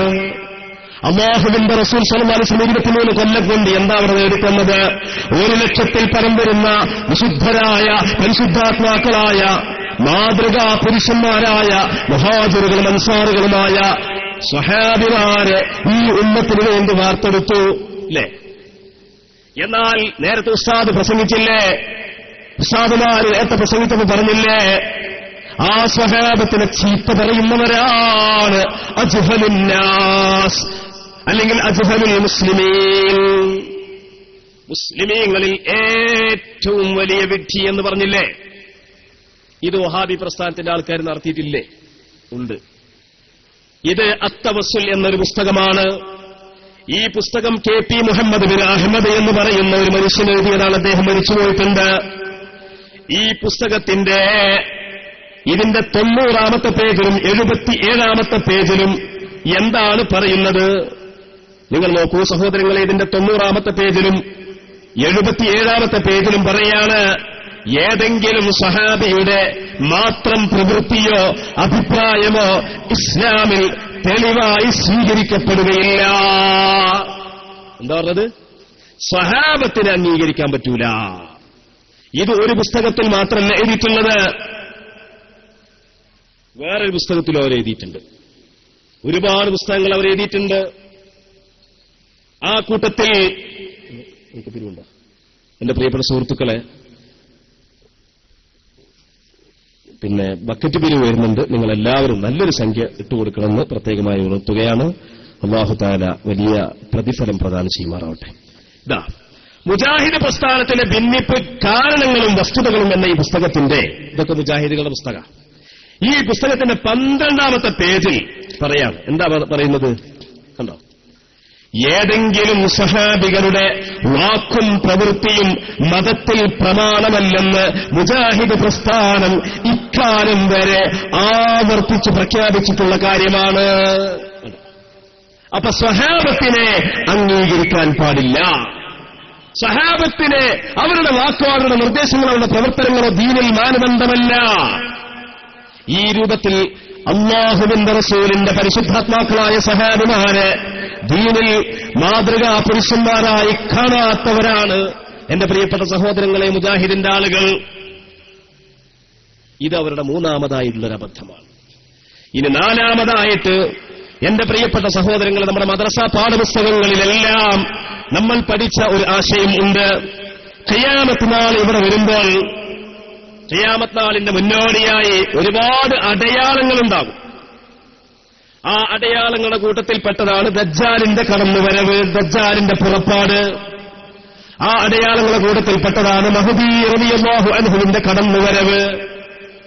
ആ അടയാളങ്ങളുടെ കൂട്ടത്തിൽപ്പെട്ടതാണ് മഹാനായ ഈസാ നബി അലൈഹിസ്സലാമിന്റെ വരവ്. എന്നാൽ മുജാഹിദുകളുടെ വിശ്വാസം എന്താണ്? കേരള നേതൃത്വത്തിൽ മുജാഹിദീൻ പുലർത്തിപ്പോന്ന ആശയാദർശങ്ങൾ എന്ന ഈ പുസ്തകത്തിന്റെ 18-ാമത്തെ പേജിൽ പറയുകയാണ്. എന്താ പറയുന്നത്? ഇതിന്റെ 18-ാമത്തെ പേജിൽ ഇവർ പറയുന്നതൊന്ന് ശരിക്കും ശ്രദ്ധിക്കും. അതൊക്കെ സാധാരണക്കാരായ ആളുകൾ കേൾക്കണം. മുജാഹിദികൾ ഇങ്ങനെ പ്രസംഗിക്കുമ്പോൾ അവരുടെ പ്രവർത്തകരിതൊന്നും അറിയുന്നില്ല. ഇതൊന്ന് ശരിക്കും ശ്രദ്ധിക്കണം. എന്താ പറയുന്നത്? കേരളത്തിലെ, ഇതിന്റെ 18-ാമത്തെ പേജാ വായിക്കുന്നത്, കേരളത്തിലെ മുജാഹിദ് പ്രസ്ഥാനത്തിലെ പണ്ഡിതന്മാർ ഈ വിഷയത്തിൽ ഈസാ നബി അലൈഹി ഇസ്ലാം ഇറങ്ങി വരുമോ ഇല്ലയോ എന്ന വിഷയത്തിൽ വിവിധ അഭിപ്രായക്കാരായിരുന്നു. ഒരു വിഭാഗം അദ്ദേഹം മരണപ്പെട്ടിട്ടില്ലെന്നും വീണ്ടും ഭൂമിയിൽ നിയോഗിക്കപ്പെടുമെന്നും വിശ്വസിക്കുന്നു. കണ്ടോ, വഹാബികളെ വിശ്വാസമായി പറയുന്നത്. മറ്റൊരു വിഭാഗം അദ്ദേഹം മരണപ്പെട്ടുവെന്നും ഭൂമിയിൽ തിരിച്ചു വരുന്ന പ്രശ്നമില്ലെന്നും വാദിക്കുന്നു. പറപ്പൂർ അബ്ദുറഹ്മാൻ മൗലവി, കൂട്ടായി അബ്ദുള്ള ഹാജി, അലി അക്ബർ മൗലവി മുതലായവർ ഈസാ നബി മരിച്ചുപോയി എന്ന അഭിപ്രായക്കാരാണ്. വേറൊരു വിഭാഗം ഈസാ നബി മരിക്കുകയോ മരിക്കാതിരിക്കുകയോ ചെയ്യട്ടെ, നമുക്കതൊരു പ്രശ്നമല്ല എന്നഭിപ്രായപ്പെടുന്നവരായിരുന്നു. കണ്ടോ, അപ്പൊ ഈസാ നബി അലൈഹി ഇസ്ലാം മരിച്ചുപോയി എന്ന് പറയുന്നവർ, ഇനി ഇറങ്ങി വരില്ല എന്ന് പറയുന്നവർ, ഈസാ നബി അലൈഹി ഇസ്ലാം മരിച്ചാലും മരിച്ചിട്ടില്ലെങ്കിൽ നമുക്കൊരു കുഴപ്പമില്ല എന്ന് പറയുന്നവർ, ഇതൊക്കെ മുജാഹിദാണ്. എന്നിട്ട് ആ മുജാഹിദിലേക്കാണ് ആളുകളെ ഇവർ ക്ഷണിക്കുന്നത്. പോകാൻ പറ്റുമോ? പോയ ആളുകളോട് എനിക്ക് പറയാനുള്ളത്, പോകാൻ പറ്റുമോ? ഇത് നമ്മൾ മൗലവിയോടൊന്ന് ചോദിക്കേണ്ടതല്ലേ? മഹാനായ ഇമാം ബുഖാരി തങ്ങള് അവിടുത്തെ സ്വഹീഹിലടക്കം ഉദ്ധരിച്ച പ്രശസ്തമായ ഒരു ഹദീസ് നിങ്ങൾ കേട്ടിട്ടില്ലേ? കൈഫ ബിക്കും ഇദാ നസല ഫീകും ഈസ ഇബ്നു മർയമ വ ഇമാമുൻ മിൻകും. അല്ലയോ മുഅ്മിനീങ്ങളെ, ഖിയാമത്ത് നാളിന്റെ മുന്നോടിയായി മഹാനായ ഈസാ നബി അലൈഹിസ്സലാം രണ്ടാം ആകാശത്തു നിന്ന് ഈ ഭൂമിയിലേക്ക് ഇറങ്ങി വരുമ്പോൾ നിങ്ങളുടെ അവസ്ഥ എന്താണ്? ഈസാ നബി മാത്രമല്ല വരിക, ഇമാമുൻ മിൻകും, ഈ ഉമ്മത്തിൽപ്പെട്ട മഹ്ദി റളിയല്ലാഹു അൻഹു അന്ന് വരും. ഇതാരാ പറയുന്നത്? അല്ലാഹുവിന്റെ റസൂൽ പഠിപ്പിച്ചതാണ്. ആ ഈസാ നബിയെ പറ്റിയാണ് ഇവർ പറയുന്നത്. തീർന്നില്ല, ശരിക്കും ശ്രദ്ധിക്കണം. ഞാനിത് കുറ്റപ്പെടുത്താൻ വേണ്ടി പറയല്ല. അഹ്ലുസുന്നത്ത് വൽ ജമാഅയുടെ ആളുകൾ നൂറ്റാണ്ടുകളായി ജീവിക്കുന്ന ഒരു നാട്ടിൽ, ഈ നാട്ടിലുള്ള ആളുകൾ, മരിച്ചുപോയ ആളുകളൊക്കെ അവരൊക്കെ മുസ്ലിമീങ്ങളും കാഫിറുകളുമാണെന്ന് പ്രസംഗിച്ചുകൊണ്ട് തന്നിലേക്ക്, തങ്ങളുടെ ആശയത്തിലേക്ക് ക്ഷണിക്കുമ്പോൾ ഇവർ ആരാണ് എന്ന് നമ്മളൊന്ന് മനസ്സിലാക്കേണ്ടതല്ലേ? ഇനി നോക്കൂ, നിങ്ങൾ ഇവരുടെ ഏറ്റവും വലിയ നേതാവായ കെ സക്കരിയ സലാഹി, ഇന്ന് കേരളത്തിൽ അയാളില്ല, ലോകത്തെവിടെങ്കിലും ജീവിച്ചിരിപ്പുണ്ടോ എന്നറിയുകയും ഇല്ല. ഇദ്ദേഹത്തിന്റെ കെ സക്കരിയ സലാഹിയുടെ ഈ പുസ്തകം ഗൾഫ് സലഫികളും കേരളത്തിലെ ഇസ്ലാഹി പ്രസ്ഥാനം എന്നുള്ള പുസ്തകമാണ്. ഈ പുസ്തകത്തിന്റെ 92-ാമത്തെ പേജിൽ എന്താ പറയുന്നത്? ഇതൊക്കെ നമ്മളെ മദ്രസയിൽ നമ്മൾ പഠിച്ച വിഷയങ്ങളാണ്. മദ്രസയിൽ നമ്മൾ ചെറുപ്പത്തിലെ പഠിച്ച കാര്യങ്ങളെക്കുറിച്ച് ഇവരെന്താ പറയുന്നത്? നമ്മുടെ മദ്രസയിൽ 5ഉം 6ഉം 7ഉം കൊല്ലം പഠിച്ചുകൊണ്ട്, എന്നിട്ട് അതൊക്കെ മറന്നുകൊണ്ട് മുജാഹിദ് പ്രസ്ഥാനത്തിലേക്ക് ചേക്കാറാൻ വേണ്ടി പോയ എന്റെ പ്രിയപ്പെട്ട സുഹൃത്തുക്കൾ ആരെങ്കിലും ഈ ശബ്ദം ശ്രവിക്കുവാൻ വേണ്ടി സന്മനസ് കാണിക്കുന്നുണ്ടെങ്കിൽ അവരോടൊന്ന് വിനയത്തിന്റെ ഭാഷയിൽ പറയട്ടെ. നിങ്ങൾ നോക്കൂ, ഇതിലെന്താ പറഞ്ഞിട്ടുള്ളത്? ഈ പുസ്തകത്തിന്റെ 92, 93 പേജുകളിൽ പറയുകയാണ്. എന്താ പറയുന്നത്? യഥാർത്ഥത്തിൽ മഹദിയുടെ ആഗമനത്തെക്കുറിച്ചുള്ള ഹദീസുകൾ മുഴുവനും വ്യാജമാണെന്ന റസൂലുള്ളാഹിയുടെ സൂക്ഷ്മതയില്ലാത്ത അഭിപ്രായങ്ങളെ തെളിവ് നോക്കാതെ പിന്തുടർന്നതാണ് ഇക്കാര്യത്തിൽ കേരള മുജാഹിദുകൾക്ക് പറ്റിയ അബദ്ധം. എന്നിട്ട് പറയാണ്, ജമാഅത്തുകാർ വിവർത്തനം ചെയ്ത് പ്രസിദ്ധീകരിച്ച മഹ്ദി എന്ന മിഥ്യ എന്ന കൃതിയും നമ്മുടെ ആളുകളെ സ്വാധീനിച്ചു. എന്നാൽ മഹ്ദിയുടെ ആഗമനത്തെക്കുറിച്ചുള്ള ഹദീസുകൾ പ്രബലവും സ്വീകാര്യവുമാണെന്ന് ലോകപ്രശസ്ത മുഹദ്ദിസായ നാസിറുദ്ദീൻ അൽബാനിയും ഗൾഫിലെ ദാറുൽ ഇഫ്താഉം വ്യക്തമാക്കിയിട്ടുണ്ട്. അപ്പൊ നാസിറുദ്ദീൻ അൽബാനി ഇപ്പൊ അടുത്ത് മരിച്ചുപോയ ഒരാളാ. ഗൾഫിലുള്ള ഏതൊരു ദാറുൽ ഇഫ്താവും വ്യക്തമാക്കിയപ്പോഴാണ് ഇവർക്ക് തിരിഞ്ഞത്.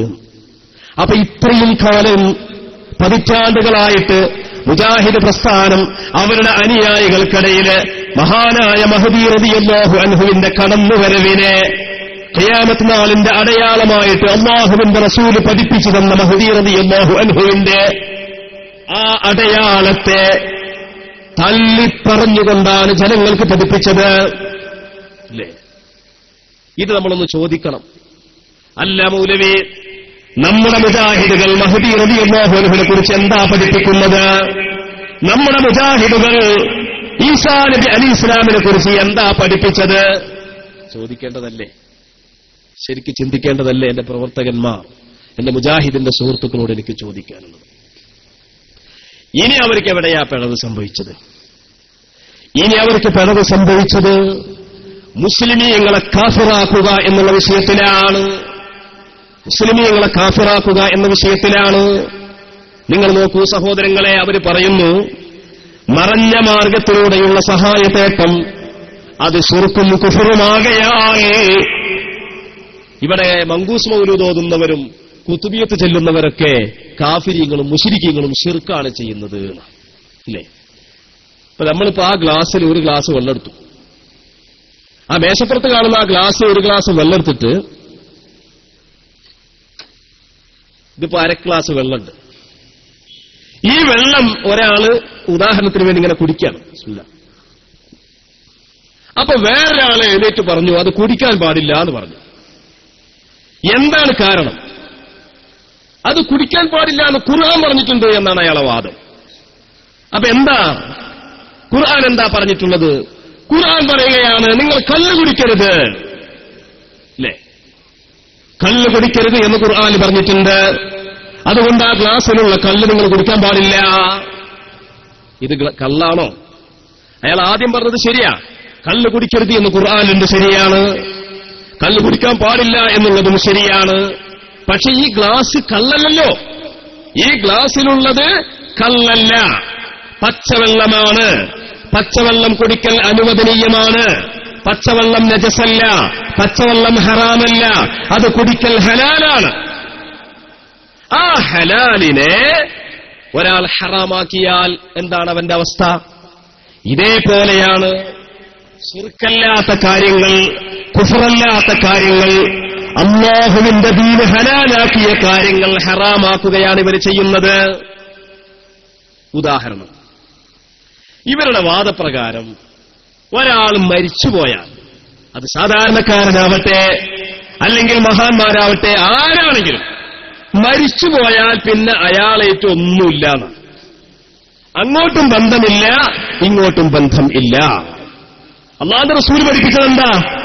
നിങ്ങൾ ഖബർസ്ഥാനിലൂടെ നടന്നു പോകുമ്പോൾ ഖബറാളികളോട് സലാം ചെല്ലണം എന്നാണ്. അങ്ങനെ സലാം ചെല്ലുമ്പോൾ നിങ്ങളെ അവർ തിരിച്ചറിഞ്ഞുകൊണ്ട് നിങ്ങൾക്ക് സലാം മടക്കുമെന്ന് ശഫീഉനാ മുഹമ്മദ് മുസ്തഫ സല്ലല്ലാഹു അലൈഹി വസല്ലം പഠിപ്പിച്ച ഹദീസിൽ കാണാം അല്ലേ? അപ്പൊ അങ്ങോട്ടും ഇങ്ങോട്ടും ബന്ധമില്ല എന്ന് പറയാൻ പറ്റില്ല. ഞാൻ ഏതാനും ചില ഉദാഹരണങ്ങൾ പറയാം, ശരിക്കും ശ്രദ്ധിക്കണം, നിഷ്പക്ഷതയോടുകൂടി കാര്യങ്ങൾ ആലോചിക്കണം. അല്ലാഹുവിന്റെ വിശുദ്ധ ഖുർആനിൽ സൂറത്തുൽ മുംതഹിനയുടെ 13ാമത്തെ ആയത്ത്, ആ ആയത്തിൽ പറയുന്നത് എന്താണ്? യാ അയ്യുഹല്ലദീന ആമനൂ, അല്ലയോ സത്യവിശ്വാസികളെ, ലാ തതവല്ലൂ ഖൗമൻ ഗളിബല്ലാഹു അലൈഹിം, അല്ലാഹു തആല ദേഷ്യം വെച്ചതായ ജൂത വിഭാഗത്തെ നിങ്ങൾ സഹായികളാക്കാൻ പാടില്ല എന്ന് പറഞ്ഞിട്ട് അല്ലാഹു പറയാണ് ഖദ് യഇസൂ മിനൽ ആഖിറ, ജൂതന്മാർക്ക് പരലോകത്തിൽ യഥാർത്ഥ വിശ്വാസം ഇല്ല, അവർ പരലോകത്തെ തൊട്ട് നിരാശരായിരിക്കുന്നു. കമാ യഇസൽ കുഫാറു മിൻ അസ്ഹാബിൽ ഖുബൂർ, കാഫിരീങ്ങളായ ആളുകൾ, മക്കയിലുള്ള മുശ്രിക്കീങ്ങളായ ആളുകൾ, മക്ക കാഫിരീങ്ങൾ, ഇന്നിപ്പോ മക്കത്ത് മുശ്രിക്കീങ്ങളും കാഫിരീങ്ങളും ഇല്ല. അല്ലാഹുവിന്റെ റസൂലിന്റെ കാലത്ത് അല്ലാഹുവിന്റെ റസൂലിന്റെ ദഅവത്തിന് തടസ്സം സൃഷ്ടിച്ച കാഫിരീങ്ങൾ, അല്ലാഹുവിന്റെ റസൂലിന്റെ മക്ക കാലഘട്ടത്തിൽ അവിടെ ജീവിക്കാൻ അനുവദിക്കാതെ മൃഗീയമായ ധാരാളം പീഡനങ്ങൾ റസൂലുള്ളാഹിക്കും സ്വഹാബത്തിനും ഏൽപ്പിച്ച കാഫിരീങ്ങൾ, ആ കാഫിരീങ്ങളെ പറ്റി വിശുദ്ധ ഖുർആൻ പറയുകയാണ് കമാ യഇസൽ കുഫാറു മിൻ അസ്ഹാബിൽ ഖുബൂർ. കാഫിരീങ്ങളെ വിശ്വാസം എന്താണ്? ഖബറാളിയെ കൊണ്ട് ഇനി ഒരു കാര്യവും ഇല്ല എന്നാണ്. അല്ലാഹു പറയാ കാഫിരീങ്ങൾ വിശ്വസിച്ചു, കാഫിരീങ്ങൾ നിരാശരായി, മിൻ അസ്ഹാബിൽ ഖുബൂർ, ഖബറിൽ കിടക്കുന്ന ആളുകളെ തൊട്ട് അവരെ കൊണ്ട് ഇനി യാതൊരു നേട്ടവും ഇല്ല. ഈ ആയത്തിനെ വിശദീകരിച്ചുകൊണ്ട് മുഫസ്സിരീങ്ങൾ എന്താ പറയുന്നത്?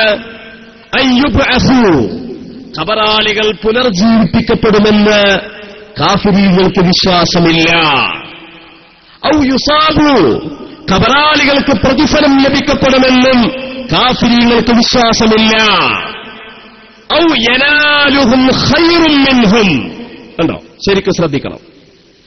ഖബറിൽ കിടക്കുന്ന ആളുകളിൽ നിന്ന് എന്തെങ്കിലും ഒരു ഗുണം തങ്ങൾക്ക് ലഭിക്കുമെന്നോ കാഫിരീങ്ങൾക്ക് വിശ്വാസമില്ല. അപ്പൊ ഖബറാളിയിൽ നിന്ന് ഒന്നുമില്ല, അവർ മരിച്ചുപോയി, ഇനി ഒരു കണക്ഷനും ഇല്ല, ഇനി യാതൊരു ബന്ധവും ഇല്ല, അങ്ങോട്ടുമില്ല ഇങ്ങോട്ടുമില്ല. ഈ വീക്ഷണം കാഫിരീങ്ങളുടെ വീക്ഷണമാണ്. ഇതന്നല്ലേ വഹാബികളും വെച്ച് പുലർത്തിയത്? അല്ലേ?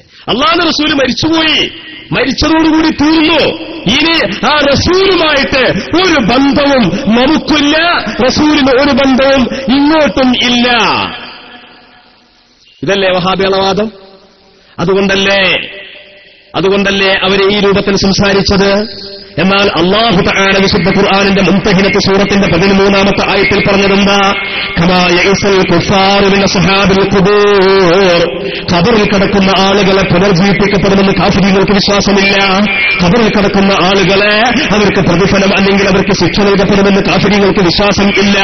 ഖബറിൽ കിടക്കുന്ന ആളുകളിൽ നിന്ന് എന്തെങ്കിലും ഒരു ഗുണം തങ്ങൾക്ക് ലഭിക്കുമെന്നും കാഫിറുകൾക്ക് വിശ്വാസമില്ല. മറിച്ച് അവരുടെ വിശ്വാസം എന്താ? മരിച്ചുപോയാൽ പിന്നെ യാതൊന്നുമില്ല. ഇതേ വിശ്വാസമല്ലേ എന്റെ പ്രിയപ്പെട്ട മുജാഹിദിന്റെ സഹോദരങ്ങൾ ആരെങ്കിലും ഈ ശബ്ദമെന്ന് ശ്രമിക്കുന്നുണ്ടെങ്കിൽ, മുജാഹിദിന്റെ പ്രവർത്തകരെ, നിങ്ങളുടെ നേതാക്കന്മാർ, നിങ്ങളുടെ ഉലമാർ നിങ്ങളുടെ മുമ്പാകെ വന്നുകൊണ്ട് പ്രസംഗിക്കുന്ന ഇക്കാര്യങ്ങളല്ലേ? പക്ഷേ ഇത് ഇസ്ലാമിന്റെ വിശ്വാസമാണോ? അല്ല. ഞാൻ ഏതാനും ചില ഉദാഹരണങ്ങൾ പറയാം. സഹാബിമാരുടെ കൂട്ടത്തിൽ ഏറ്റവും പ്രധാനിയായ സഹാബി മഹാനായ അബൂ അയ്യൂബ് അൽ അൻസാരി റളിയല്ലാഹു തആല അൻഹു, അല്ലാഹുവിന്റെ റസൂലിന് മദീനത്ത് ചെല്ലുമ്പോൾ വീടൊരുക്കി കൊടുത്തുകൊണ്ട് അല്ലാഹുവിന്റെ റസൂലിന് ഹിജ്റ ചെന്നപ്പോൾ സഹായം ചെയ്തു കൊടുത്ത മഹാനായ സഹാബി, മഹാനായ അബൂ അയ്യൂബ് അൽ അൻസാരി റളിയല്ലാഹു തആല അൻഹു. ആ അബൂ അയ്യൂബ് അൽ അൻസാരി റളിയല്ലാഹു അൻഹു അല്ലാഹുവിന്റെ റസൂലിന്റെ വഫാത്തിന് ശേഷം ഒന്നാം ഖലീഫയും രണ്ടാം ഖലീഫയും മൂന്നാം ഖലീഫയും നാലാം ഖലീഫയും എല്ലാം വഫാത്തായിപ്പോയി. അങ്ങനെ മർവാന്റെ ഭരണകാല, ദുഷ്ടനായ മർവാൻ മദീനയുടെ ഗവർണറായിക്കൊണ്ട് ഭരണാധികാരിയായിക്കൊണ്ട് പരിരസിക്കുന്ന ഘട്ടത്തിൽ മഹാനായ അബൂ അയ്യൂബ് അൽ അൻസാരിക്ക് സങ്കടം വരികയാണ്. അല്ലാഹുവിന്റെ റസൂലിനെ അവർക്ക് സഹാബത്തും പഠിച്ചുയർത്തിയ ദീനുൽ ഇസ്ലാമിനെ ചവിട്ടി മെതിച്ചുകൊണ്ട് കടന്നുവന്ന മർവാൻ, ആ മർവാന്റെ ദുഷ്ടമായ ഭരണത്തെ ഓർത്തുകൊണ്ട് സങ്കടപ്പെടുന്ന അബൂ അയ്യൂബ് അൽ അൻസാരി നേരെ ചെല്ലുകയാണ് റളിയല്ലാഹു അൻഹു, അല്ലാഹുവിന്റെ റസൂലിന്റെ ഖബറിലേക്ക് ചെല്ലുകയാണ്. എന്നിട്ടതാ ആ ഖബറിൽ ചെന്നുകൊണ്ട് തന്റെ കവിളതാ ചേർത്തി വെക്കുകയാണ്. എന്നിട്ട് പൊട്ടിക്കരയുന്നു. ആ സമയത്ത് പിന്നിൽ വന്നുകൊണ്ട് മർവാൻ ഇബ്നുൽ ഹക്കം എന്ന ഭരണാധികാരി ചുമലിൽ പിടിച്ചുകൊണ്ട് ചോദിക്കുകയാണ്, എന്താണ് അബൂ അയ്യൂബ് എന്നവരെ നിങ്ങൾ പ്രവർത്തിക്കുന്നത്? നിങ്ങൾ എന്താ ചെയ്യുന്നതെന്ന് നിങ്ങൾക്കറിയുമോ? ആ സമയത്ത് അബൂ അയ്യൂബ് അൽ അൻസാരി തങ്ങൾ പറയുകയാണ്, ഇന്നീ ലം ആത്തിൽ ഹജറ, ഞാൻ ഈ ഖബറിന്റെ മുകളിലുള്ള കല്ലിനെ കാണാൻ വേണ്ടി വന്നതല്ല, വലാകിൻ ജിഇതു റസൂലല്ലാഹ്, ഞാൻ ആ ഖബറിന്റെ ഉള്ളിൽ കിടക്കുന്ന റസൂലുള്ളാഹിന്റെ അടുക്കലേക്കാണ് വന്നിട്ടുള്ളത്. എന്തിനു വേണ്ടിയാ ഞാൻ വന്നത്? സമയത്ത് റസൂലല്ലാഹ്, അല്ലാഹുവിന്റെ റസൂൽ ഞങ്ങളെ പഠിപ്പിച്ചതായി ഞാൻ കേട്ടിട്ടുണ്ട്. ലാ തബ്കൂ അലദ്ദീൻ ഇദാ വലിയഹു അഹ്ലുഹു വലാകിൻ ബകൂ അലൈഹി ഇദാ വലിയഹു ഗൈറു അഹ്ലിഹി. ഈ ദീനിനെ അതിന്റെ യഥാർത്ഥ ആളുകൾ കൈകാര്യം ചെയ്യുമ്പോൾ നിങ്ങൾ സങ്കടപ്പെടേണ്ട. പക്ഷേ യഥാർത്ഥമല്ലാത്ത ആളുകൾ ആരെങ്കിലും ഈ ദീനിന്റെ നേതൃത്വത്തിലേക്ക് വന്നാൽ നിങ്ങൾ കരയണേ എന്ന് അല്ലാഹുവിന്റെ റസൂൽ എന്നെ പഠിപ്പിച്ചിട്ടുണ്ട്. അതോർത്തുകൊണ്ടാണ് ഞാനിവിടെ വന്നത്. ഞാൻ എന്റെ കവിള് ചേർത്ത് വെച്ചത് ഈ കല്ലിനേക്കല്ല, മറിച്ച് ഞാനിവിടെ വന്നത്, ഞാൻ ആഗതനായത്, ഞാൻ സംസാരിക്കുന്നത്, ഞാൻ സങ്കടപ്പെടുന്നത് പുന്നാര ഹബീബിനോടാണ്. ഞാൻ വളരെ ലളിതമായൊരു ചോദ്യം ചോദിക്കട്ടെ. ഈ അബൂ അയ്യൂബ് അൽ അൻസാരി റളിയല്ലാഹു അൻഹു മുശ്രിക്കാണോ? ആണോ? ചോദ്യമല്ലേ? ഈ അബൂ അയ്യൂബ് അൽ അൻസാരി തങ്ങളുടെ ഖബർ എവിടെയുള്ളതെന്നറിയോ? കോൺസ്റ്റാന്റിനോപ്പിൾ എന്ന് പറഞ്ഞ നാട്ടിലാണ്. ആ ഖബറിടത്തെക്കുറിച്ച് മഹാനായ മാലിക് ഇബ്നു അനസ് റളിയല്ലാഹു അൻഹു അദ്ദേഹം രേഖപ്പെടുത്തിയതെന്താണ്? അബൂ അയ്യൂബ് അൽ അൻസാരി തങ്ങളുടെ ഖബറിടം എന്ന് പറയുന്നത് ജനങ്ങൾക്ക് വരൾച്ചയുണ്ടാകുമ്പോൾ അവലംബമായി അവർ കാണുന്ന ഖബറിടം ആകുന്നു എന്ന് ശാഫിഈ ഇമാമിന്റെ ഉസ്താദായ മാലിക് ഇബ്നു അനസ് റളിയല്ലാഹു അൻഹു പറഞ്ഞതായിട്ട് മഹാനായ ഹാഫിദ് ഇബ്നു ഹജർ അൽ അസ്ഖലാനി തങ്ങൾ അൽ ഇസാബ ഫീ തംയീസ് സ്വഹാബ എന്ന ഗ്രന്ഥത്തിൽ രേഖപ്പെടുത്തുകയാണ്. ഞാൻ ചോദിക്കട്ടെ, ഇത് പറഞ്ഞ മാലിക് ബിൻ അനസ് റളിയല്ലാഹു അൻഹുവിനും ഇത് പറഞ്ഞ ഇമാം ഹാഫിദ് ഇബ്നു ഹജർ അസ്ഖലാനി തങ്ങൾ ഇങ്ങനെയുള്ള ലോകം കണ്ട വലിയ വലിയ മഹാന്മാരായ ആളുകൾക്ക് അവർക്കാർക്കും ഇത് മനസ്സിലായില്ലേ? ചോദ്യം.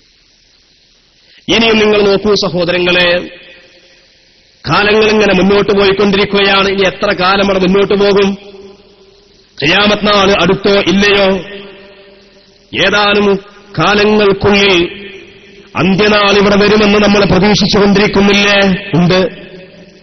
ആ അന്ത്യനാൾ ഇവിടെ വരുമ്പോഴത്തേക്ക് എന്താണ് ഇവിടെ സംഭവിച്ചിട്ടുണ്ടാവുക? മുസ്ലിമീങ്ങൾക്ക് അധികാരം നഷ്ടപ്പെട്ടിട്ടുണ്ടാകും, മുസ്ലിമീങ്ങൾക്ക് അരക്ഷിതാവസ്ഥ ഉണ്ടായിട്ടുണ്ടാകും, മുസ്ലിമീങ്ങൾക്ക് സംരക്ഷണത്തിന് ആളില്ലാതെയായിട്ടുണ്ടാകും, മുസ്ലിമീങ്ങൾക്ക് ഒരു നേതൃത്വമില്ലാതെ വിഷമിക്കുന്നുണ്ടാകും. ഈ ഘട്ടത്തിൽ മുസ്ലിമീങ്ങളുടെ നേതൃത്വം ഏറ്റെടുക്കാൻ, ഇസ്ലാമിന്റെ ഭരണം നടത്താൻ, ലോകത്താകെ ഇസ്ലാമിക ഭരണം പരിലസിക്കാൻ അല്ലാഹു തആല രണ്ടാമത്തെ ആകാശത്തിൽ നിന്ന് മഹാനായ റൂഹുല്ലാഹി ഈസാ അലൈഹിസ്സലാമിനെ ഇറക്കി കൊണ്ടുവരും. അല്ലേ? അങ്ങനെ ഈസാ നബി അലൈഹിസ്സലാം ആദ്യം എന്താ ചെയ്യുക? ഭൂമിയിലേക്ക് വന്നതിന് ശേഷം ആദ്യത്തെ പണി എന്താ? ഈസാ നബി അലൈഹിസ്സലാം നേരെ പോവുകയാണ് മദീനയിലേക്ക്. മദീനയിലേക്ക് എന്തിനാ പോകുന്നത്? അല്ലാഹുവിന്റെ റസൂലിന്റെ റൗള. ആ റൗള കാണാത്ത ആളുകൾ ഇവിടെ ഉണ്ടോ? ഉണ്ടാകും. റൗള കണ്ടവരുണ്ടാകും, കാണാത്തവരുണ്ടാകും. പക്ഷേ കണ്ടവരെ കണ്ടിട്ടുണ്ടാകും അധിക ആളുകളും. ആ റൗളയുടെ ചാരത്ത് ചെന്നുകൊണ്ട് യാ മുഹമ്മദ്, അല്ലയോ മുഹമ്മദ് നബിയായവരെ, لئن قام على قبري فقال يا محمد, ഈസാ നബി അലൈഹിസ്സലാം എന്റെ ഖബറിൽ വരും, എന്നിട്ട് എന്നെ വിളിക്കും യാ മുഹമ്മദ്, ഓ മുഹമ്മദ് നബിയേ എന്ന് എന്നെ വിളിക്കുകയാണ്. അങ്ങനെ വിളിക്കുമ്പോൾ ഉജീബന്നഹു, ഞാൻ ഈസാ നബി അലൈഹിസ്സലാമിന് ഉത്തരം കൊടുക്കുക തന്നെ ചെയ്യും എന്ന് സയ്യിദുനാ മുഹമ്മദ് മുസ്തഫ. ഇനി ഞാൻ ചോദിക്കട്ടെ, അമ്പിയാക്കളെല്ലാവരും ശിർക്കിനെ എതിർക്കാൻ വേണ്ടി വന്നു. തൗഹീദ് നമ്മുടെ മുമ്പിൽ അവര് അരക്കിട്ടുറപ്പിച്ചു തന്നു. അങ്ങനെയുള്ള അമ്പിയാക്കളിൽ തൊട്ടടുത്ത 2 പ്രവാചകന്മാരാണ്, അവസാനത്തെ 2 പ്രവാചകന്മാരാണ് ഈസാ നബിയും നമ്മുടെ നബിയും. ആ നബി തങ്ങൾ ഖബറിലാണ്. ആ നബി തങ്ങളുടെ റൗദയിൽ വന്നുകൊണ്ട് ആരാ വിളിക്കുന്നത്? ഈസാ നബി. ഈ ഹദീസ് സഹീഹല്ല എന്ന് പറയാൻ പറ്റുമോ? ഈ ഹദീസ് തെറ്റാണെന്ന് പറയാൻ പറ്റുമോ? ഈ ഹദീസിന് തെളിവില്ല എന്ന് പറയാൻ പറ്റുമോ? മുസന്നഫ് അബൂ യഅല സഹീഹായ പരമ്പരയോടുകൂടി ഉദ്ധരിച്ച ഈ ഹദീസ്, ഇതിനെപ്പറ്റി എന്തു പറയും? മരിച്ചുപോയ ആളുകളെ വിളിക്കൽ ശിർക്കാണ് എന്ന് പറയുന്നവൻ ആദ്യമായിട്ട് ഈസാ നബി അലൈഹിസ്സലാമിനെയല്ലേ മുശ്രിക്കാക്കിയത്? ഈ കാര്യം ലോകത്തോട് പഠിപ്പിച്ച മഹാനായ ഖാതിമുൻ നബിയീൻ മുഹമ്മദ് മുസ്തഫ സല്ലല്ലാഹു അലൈഹി വസല്ലം തങ്ങളെയല്ലേ ഇവരെ തള്ളിപ്പറഞ്ഞത്? അല്ലേ? ശരിക്കും ചിന്തിക്കേണ്ടതല്ലേ? ഇനി മൂന്നാമതായിട്ട്, ഒന്നാമത് അബൂ അയ്യൂബ് അൽ അൻസാരിയുടെ സംഭവം, രണ്ടാമത് മഹാനായ ഈസാ നബി മരിച്ചുപോയ റസൂലുള്ളാഹിനെ വിളിക്കുന്ന സംഭവം, മൂന്നാമതായിട്ട് എന്റെ പ്രിയപ്പെട്ട മുഅ്മിനീങ്ങളെ, മഹാനായ ഇമാം ബൈഹഖി റളിയല്ലാഹു തആല അൻഹു തന്റെ ലോകപ്രസിദ്ധമായ അൽ ആദാബ് എന്ന ഗ്രന്ഥത്തിൽ പറഞ്ഞ ഒരു വിഷയം ഞാൻ നിങ്ങളുടെ മുമ്പിൽ വെക്കുകയാണ്. എന്താ പറയുന്നത്? മങ്കൂസ് മൗലിദ് റസൂലുള്ളാഹിനെ വിളിക്കുന്നത് കൊണ്ട് കാഫിറാകുമെന്ന് പറയുന്ന ആളുകൾ, പടപ്പുകളെ വിളിച്ചാൽ, സൃഷ്ടികളെ വിളിച്ചാൽ കാഫിറാകുമെന്ന് പറയുന്ന ആളുകൾ, ഇതൊന്ന് കേൾക്കണേ, ഇതൊന്ന് വായിക്കണേ. എന്താണ് ഇമാം ബൈഹഖി തങ്ങള് പറയുന്നത്? അവിടുത്തെ അൽ ആദാബ് എന്ന കിതാബിലായി ഇത് പറയുന്നത്. എന്താ പറയുന്നത്? അൻ ഇബ്നു അബ്ബാസ് റളിയല്ലാഹു അൻഹുമാ അന്നഹു ഖാല ഇന്ന ലില്ലാഹി മലായികതൻ ഫിൽ അർദ് യക്തുബൂന മാ യഖഉ ഫിൽ അർദ് മിൻ വറഖി الشجر فإن أصابت أحدا منكم أرجة أو احتاج إلى عون بفلاة من الأرض فليقل أعينوا عباد الله رحمكم الله فإنه يعان إن شاء الله. അല്ലാഹു തആലാക്ക് ചില മലക്കുകളുണ്ട്. ഭൂമിയിൽ ഒരു ഇല വീണാൽ അവരെ എഴുതി വെക്കും. നിങ്ങൾക്ക് എന്തെങ്കിലും ഒരു ആവശ്യം നേരിട്ടാൽ, ഒരു സഹായം നിങ്ങൾക്ക് നേരിട്ടാൽ, ഒരു പ്രതിസന്ധി ഘട്ടം നിങ്ങൾക്ക് വന്നാൽ, ഇബ്നു അബ്ബാസ് തങ്ങളെ തൊട്ട് മൗഖൂഫായ ഹദീസിൽ പറയാ, ഫല്യഖുൽ അഈനൂ ഇബാദല്ലാഹ്, അല്ലാഹുവിന്റെ മഹാന്മാരായ ഇഷ്ടദാസന്മാരെ എന്നെ ഒന്ന് സഹായിക്കണമേ. അങ്ങനെ അവൻ പറഞ്ഞുകൊള്ളട്ടെ. ഇത് വിശദീകരിച്ചുകൊണ്ട് മഹാനായ ബൈഹഖി ഇമാം പറയാ, ഹാദാ മൗഖൂഫുൻ അല ഇബ്നു അബ്ബാസ്, ഇത് ഇബ്നു അബ്ബാസ് തങ്ങൾ, അല്ലാഹുവിന്റെ റസൂലിന്റെ സഹാബിമാരിൽ ഏറ്റവും പ്രസിദ്ധനായ ഇബ്നു അബ്ബാസ് തങ്ങളാണ് ഇത് പറഞ്ഞത്. മുസ്തഅമലുൻ ഇൻദ സാലിഹീന മിൻ അഹ്ലിൽ ഇൽം, പണ്ഡിതന്മാരായ പൂർവികരായ സലഫുസ്സാലിഹീങ്ങളായ ഖൈറുൽ ഖുറൂനിൽപ്പെട്ട മഹത്തുക്കളായ മുൻഗാമികൾ അവരുടെ ജീവിതത്തിൽ ഇത് പ്രവർത്തിച്ചിട്ടുണ്ട്. ഞാൻ ചോദിക്കട്ടെ, പടപ്പുകളെ വിളിക്കൽ ശിർക്കാണ് എങ്കിൽ, അസാധാരണമായ വിളികളെല്ലാം ശിർക്കാണെങ്കിൽ, അല്ലെങ്കിൽ അത് വസീലത്ത് മിന ശിർക്കാണെങ്കിൽ, മഹാന്മാരായ മുൻഗാമികളായ സലഫ് സാലിഹീങ്ങൾ അഈനൂ ഇബാദല്ലാഹ് എന്ന് അവരുടെ ജീവിതത്തിന്റെ പ്രതിസന്ധി ഘട്ടത്തിൽ അവർ സഹായം തേടിയിട്ടുണ്ടെന്ന് പറയുന്ന ഈ ചരിത്രത്തെക്കുറിച്ച് എന്താണ് നിങ്ങൾക്ക് പറയാനുള്ളത്?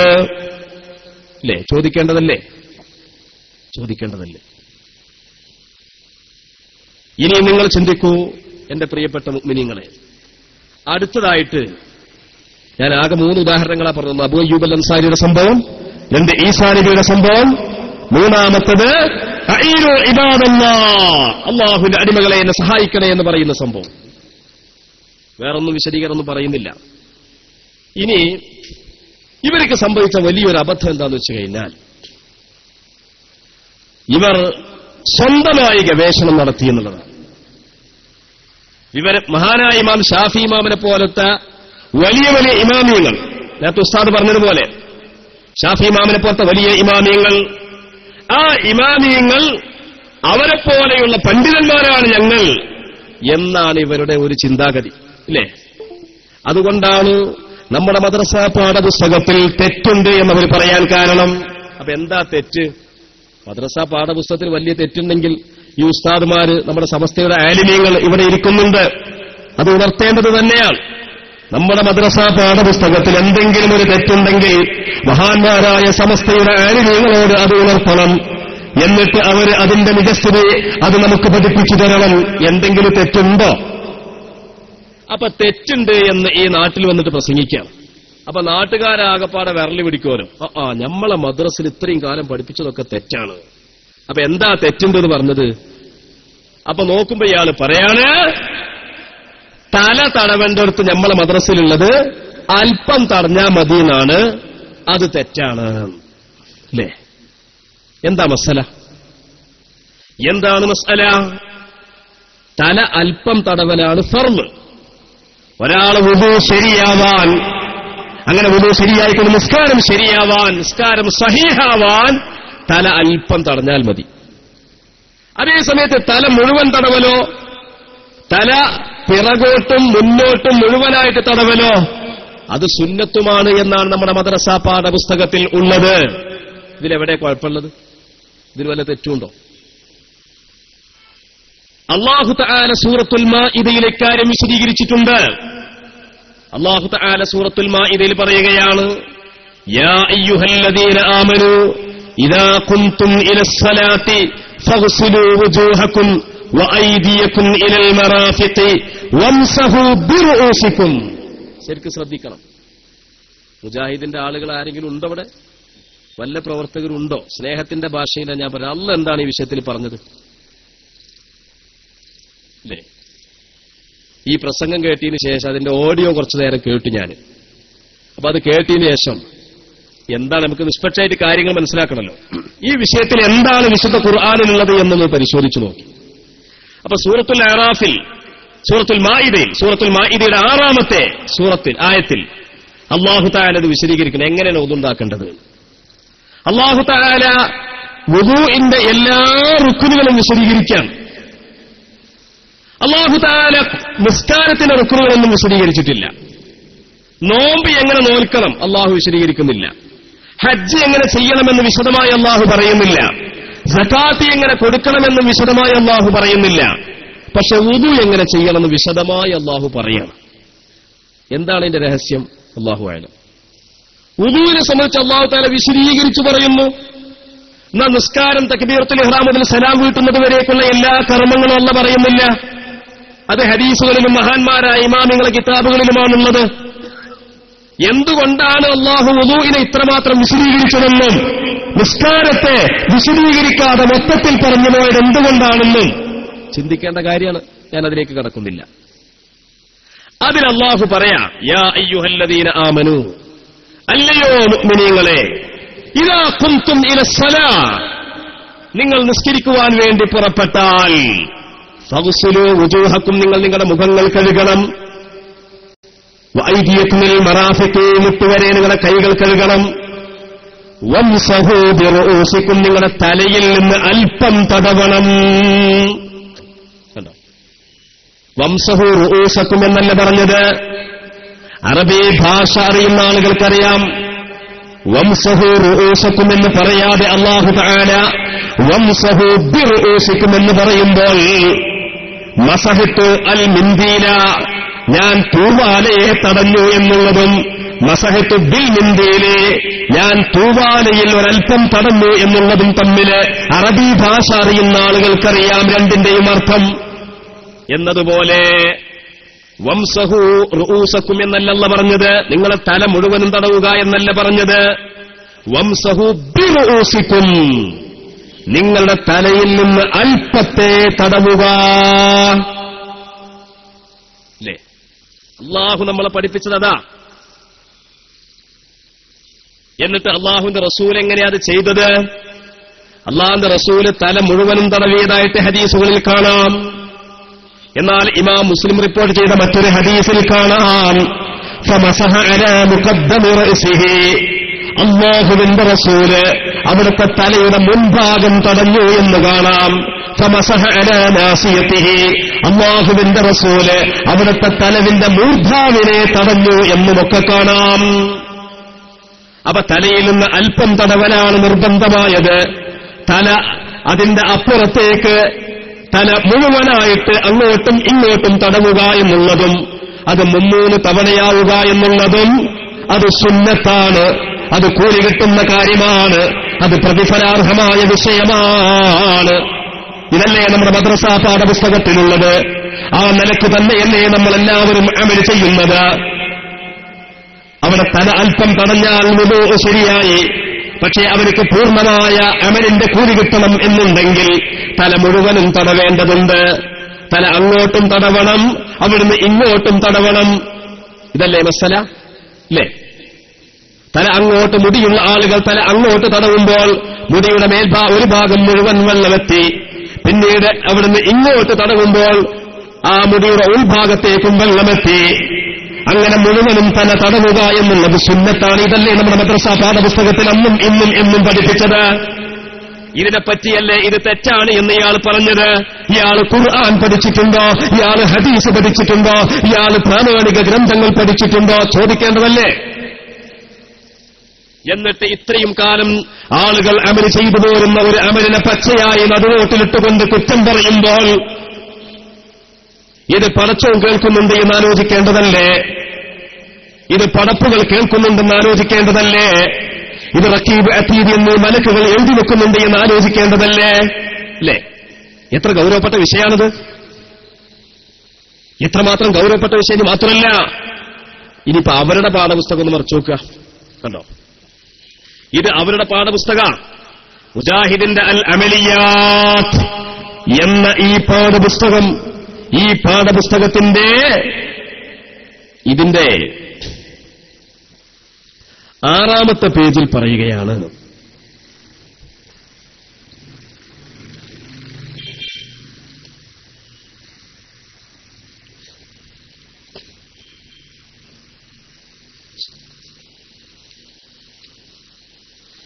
ഈ പാഠപുസ്തകത്തിന്റെ 6ാമത്തെ പേജിൽ പറയാം. എന്താണ്? വുദൂഇന്റെ ഫർളുകൾ 6 ഇത് മുജാഹിദിന്റെ പാഠപുസ്തക. വുദൂഇന്റെ ഫർളുകൾ 6 1 നിയ്യത്ത്, 2 മുഖം കഴുകുക, 3 മുട്ടുകൾ ഉൾപ്പെടെ 2 കൈയും കഴുകുക, 4 തലയിൽ നിന്ന് അല്പം തടവുക. ഇത് സമസ്തയുടെ പാഠപുസ്തകം അല്ല. ഇത് കുന്തിപ്പുഴയുള്ള മദ്രസയിൽ പാവപ്പെട്ട വിദ്യാർത്ഥികൾക്ക് പഠിപ്പിക്കപ്പെടുന്ന പാഠപുസ്തകമല്ല. ഇത് മുജാഹിദ് പ്രസ്ഥാനത്തിന്റെ തലതൊട്ടപ്പന്മാർ അവരെ പഠിപ്പിക്കുവാൻ വേണ്ടി ഉണ്ടാക്കിയ പാഠപുസ്തകമാണ്. ഈ പാഠപുസ്തകത്തിൽ അവർ എഴുതി വെച്ചതെന്താ? 4 തലയിൽ നിന്ന് അല്പം തടവുക. എന്നിട്ട് പറയാ വുദൂഇന്റെ സുന്നത്തുകൾ: 1 ആദ്യത്തിൽ ബിസ്മി ചൊല്ലുക, 2 കൈപ്പടം 2 മണികണ്ഠങ്ങൾ ഉൾപ്പെടെ ഒരുമിച്ച് കഴുകുക, പല്ല് നാവുകളിൽ മിസ്വാക്ക് ഉപയോഗിക്കൽ, കൊപ്ലിക്കലും ഉടനെ മൂക്കിൽ വെള്ളം കയറ്റി ചീറ്റലും, 5 തല മുഴുവൻ തടവൽ. അപ്പൊ തല അല്പം തടഞ്ഞാൽ ഫർള് വീട്, തല മുഴുവൻ തടവൽ സുന്നത്താണ് എന്ന് മുജാഹിദിന്റെ അപ്പോസ്തലന്മാർ അവരുടെ പാഠപുസ്തകത്തില് വ്യക്തമായി എഴുതി വെക്കുകയാണ് അല്ലേ? എന്നിട്ട് ഈ കുന്തിപ്പുഴയിൽ വന്നിട്ട് പ്രസംഗിക്കുകയാണ് സമസ്തയുടെ പാഠപുസ്തകം തെറ്റാണ്, കാരണം അതിൽ തല അല്പം തടവണം എന്നേ പറഞ്ഞിട്ടുള്ളൂ, തല മുഴുവൻ തടവുന്നില്ല, തല മുഴുവൻ തടവണം എന്ന് പറയുന്നില്ല. അതുകൊണ്ട് നമ്മുടെ പാഠപുസ്തകം മുഴുവൻ തെറ്റാണ്. നിങ്ങളൊന്ന് ആലോചിച്ച് നോക്കണം, എത്രമാത്രം അപകടകരമായ മോശമായ കാര്യമാണ് അദ്ദേഹം പറഞ്ഞത്. ഇനിയും തീർന്നില്ല. നമ്മുടെ നാട്ടിൽ ഇന്ന് സുബീക്ക് വാങ്കൊടുത്തു. ഈ കാണുന്ന നിസ്കാരപ്പള്ളിയിലും നമ്മുടെ ജുമാഅത്ത് പള്ളിയിലും മണ്ണാർക്കാട് പള്ളിയിലും കുമരമ്പത്തൂർ പള്ളിയിലും ചുങ്കത്ത പള്ളിയിലും എല്ലാ പള്ളിയിലും ആളുകൾ സുബീസ്കരിച്ചു. ആ സുബീസ്കാരത്തിൽ 2ാമത്തെ റക്അത്തിൽ ഇഅ്തിദാലിന് ശേഷം അല്ലേ റബ്ബനാ ലക്കൽ ഹംദു മിൽ അസ്സമാവാതി വമിൽ അർളി വമിൽ അമാശിയതി മിൻ ശൈഇൻ ബഅദു എന്ന് ദിക്ർ ചൊല്ലിയതിനു ശേഷം അല്ലാഹുമ്മ ഹ്ദിനാ ഫീമൻ ഹദൈത് വആഫിനാ ഫീമൻ ആഫൈത് വതവല്ലനാ ഫീമൻ തവല്ലൈത് അല്ലേ? ആ ഖുനൂത്തിനെ പറ്റി എന്താ അവിടെ പറഞ്ഞത്? അത് ഹിജ്റ ഉസ്താമാരെങ്കിലും കേട്ടോ? അത് ഹിജ്റ 65 ശേഷം ആരോ ഇസ്ലാമിൽ ഉണ്ടാക്കിയതാണ്. നഊദു ബില്ലാഹ്. അത് ഇസ്ലാമിൽ ആരോ ഉണ്ടാക്കിയതാണ്. എന്നാൽ നിങ്ങൾ നോക്കൂ, ഈ വിഷയം വിശദീകരിച്ചുകൊണ്ട് മഹാനായ ഇമാം നവവി തങ്ങൾ അവിടുത്തെ ശറഹുൽ മുഹദ്ദബിൽ പറയുകയാണ്, ലോകപ്രസിദ്ധ ഗ്രന്ഥമായ ശറഹുൽ മുഹദ്ദബിൽ പറയുകയാണ്, വഹതജ്ജ അസ്ഹാബുനാ, പണ്ഡിതന്മാർ ലക്ഷ്യം പിടിച്ചു, ബിഹദീസ് അനസ് റളിയല്ലാഹു അൻഹു, മഹാനായ അനസ് ബിൻ മാലിക് റളിയല്ലാഹു അൻഹു റിപ്പോർട്ട് ചെയ്ത ഹദീസ് കൊണ്ട്, അന്നൻ നബിയ്യ സല്ലല്ലാഹു അലൈഹി വസല്ലം ഖനത ശഹ്റൻ യദഉ അലൈഹിം, ശത്രുക്കൾക്കെതിരെ ദുആ ചെയ്തുകൊണ്ട് റസൂലുള്ള 1 മാസക്കാലം നാസിലത്തിന്റെ ഖുനൂത്ത് നടത്തി. സുമ്മ തറക്ക, പിന്നെ ആ നാസിലത്തിന്റെ ഖുനൂത്തിനെ റസൂലുള്ള ഒഴിവാക്കി. ഫഅമ്മാ ഫിസ്സുബ്ഹി, എന്നാൽ സുബ്ഹി നിസ്കാരത്തിലോ ഫലം യസൽ യഖ്നുതു ഹത്താ ഫാറഖദ് ദുനിയാ, ദുനിയാവിൽ നിന്ന് വിട പറയുന്നത് വരെ, അല്ലാഹുവിന്റെ റസൂൽ വഫാത്താകുന്നത് വരെ റസൂലുള്ള സുബ്ഹിക്ക് ഖുനൂത്ത് ഓതി. നിങ്ങൾ ശ്രദ്ധിക്കുന്നില്ല പറയുന്നത്? കുറെ ആൾക്കാർ നീച്ചു വയ്ക്കണം അല്ലേ? അങ്ങനെ നീച്ചു പോകാൻ പാടില്ല. പറയുന്നതൊക്കെ കേൾക്കണം. വഹാബിന്റെ പ്രസംഗം അങ്ങനെ കേട്ടുകാണ്ട് മലക്കം പറയാൻ പാടില്ല. ഹത്താ ഫാറഖദ് ദുനിയാ, ദുനിയാവിനോട് വിട പറയുന്നത് വരെ അല്ലാഹുവിന്റെ റസൂൽ സ്വല്ലല്ലാഹു അലൈഹി വസല്ലം തങ്ങൾ സുബ്ഹിക്ക് ഖുനൂത്ത് ഓതിക്കൊണ്ടിരുന്നു. ഇതാരാ പറയുന്നത്? നബി സല്ലല്ലാഹു അലൈഹി വസല്ലം തങ്ങളുടെ കൂടെ 10 കൊല്ലം റസൂലുള്ളാഹിക്ക് ഖിദ്മത്ത് എടുക്കുവാൻ വേണ്ടി അവിടുത്തെ ഉമ്മ നബി തങ്ങൾക്ക് വേണ്ടി നൽകിയതായ മഹാനായ അനസ് ബിൻ മാലിക് റളിയല്ലാഹു അൻഹു എന്ന പ്രഗൽഭനായ സഹാബി റസൂലുള്ളാഹിന്റെ ജീവിതത്തെ വരച്ചുകാട്ടിക്കൊണ്ട് നമ്മളോട് പറയുകയാണ്, നബി തങ്ങൾ വഫാത്താകുന്നത് വരെ ഖുനൂത്ത് ഓതി. എന്നിട്ട് അത് വിശദീകരിച്ചുകൊണ്ട് ഇമാം നവവി തങ്ങൾ പറയാണ്, ഹദീസുൻ സഹീഹ്, ഇത് സഹീഹായ ഹദീസാണ്. ധാരാളം പണ്ഡിതന്മാർ ഇത് ഉദ്ധരിച്ചിട്ടുണ്ട്. അവരെല്ലാവരും ഇത് സഹീഹാണെന്ന് പ്രഖ്യാപിച്ചിട്ടുമുണ്ട്. വറവാഹു ദാറഖുത്നിയു, ഇമാം ദാറഖുത്നി ഇത് റിപ്പോർട്ട് ചെയ്തുകൊണ്ട് മിൻ തരീഖിൻ ബിഅസാനീദ സഹീഹ, ഒരുപാട് സനദുകളിലൂടെ ഇത് ഉദ്ധരിച്ചിട്ടുണ്ട് എന്ന് മഹാനായ ഇമാം നവവി തങ്ങൾ അവിടുത്തെ ശറഹുൽ മുഹദ്ദബിൽ ഈ കാര്യം വിശദീകരിച്ചു പറയുകയാണ്. ഇത് ശറഹുൽ മുഹദ്ദബിൽ മാത്രമൊന്നല്ല, മറ്റു 100 കണക്കിന് കിതാബുകൾ നമുക്ക് വായിക്കാൻ സാധിക്കും. അപ്പോ എന്റെ പ്രിയപ്പെട്ട മുഅ്മിനീങ്ങളെ, ഇവിടെ കുന്തിപ്പുഴ മദ്രസയിൽ പഠിപ്പിക്കപ്പെടുന്ന മദ്രസ പാഠപുസ്തകം അതെല്ലാം ദീനീവിരുദ്ധ പാഠപുസ്തകമാണ് എന്ന് പറയാൻ വേണ്ടി ഇവർ കൊണ്ടുവന്നത് ഒന്ന് ഉദൂയിൽ തല തടവുന്നൊരു മസല, എന്നെ കോലം നമ്മളിപ്പോ കണ്ടു. പിന്നെ സുബീക്ക് കുനൂത്തോതുന്ന മസല അല്ലേ. പിന്നെ പറഞ്ഞത് എന്താ വെച്ചാൽ നിസ്കാരത്തിന് ശേഷമുള്ള കൂട്ടുപ്രാർത്ഥന, അതും ഇവിടെ പറഞ്ഞിട്ടുണ്ട്.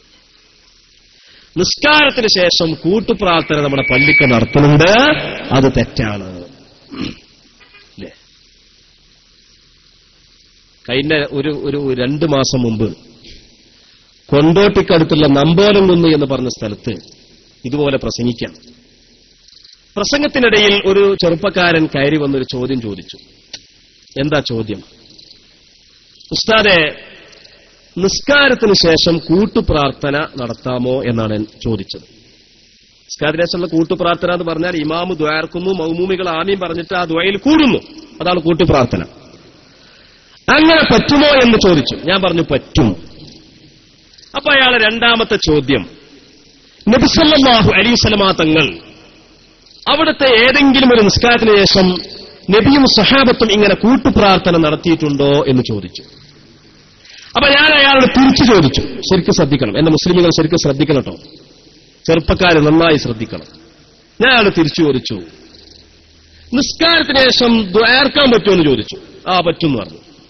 നിസ്കാരത്തിന് ശേഷം ദുആർക്കുമ്പോ 2 കൈകൾ ഉയർത്തൽ സുന്നത്തുണ്ടോ എന്ന് ചോദിച്ചു. ആ അത് പറ്റും എന്ന് പറഞ്ഞു. നിസ്കാരത്തിന് ശേഷം ദുആർക്കുമ്പോ ഹംദ് കൊണ്ടും സ്വലാത്ത് കൊണ്ടും തുടങ്ങണോ എന്ന് ചോദിച്ചു. ആ തുടങ്ങണം എന്ന് പറഞ്ഞു. നിസ്കാരത്തിന് ശേഷം ദുആർക്കുമ്പോ ഖിബിലക്ക് മുന്നിട്ടിട്ടാണോ ഇരിക്കേണ്ടത് എന്ന് ചോദിച്ചു. അതെ, അങ്ങനെ തന്നെ ഇരിക്കേണ്ടത് എന്ന് പറഞ്ഞു അയാൾ. അപ്പൊ ഞാൻ ചോദിച്ചു, നബിയും സഹാബത്തും നിസ്കാരത്തിന് ശേഷം ഹംദ് കൊണ്ടും സലാത്ത് കൊണ്ടും ദുആർന്നു എന്ന് നിങ്ങൾക്ക് കാണാൻ പറ്റുമോ എന്ന് ചോദിച്ചു. നിങ്ങൾ കണ്ടിട്ടുണ്ടോ എന്ന് ചോദിച്ചു. ഇല്ലാർന്നു.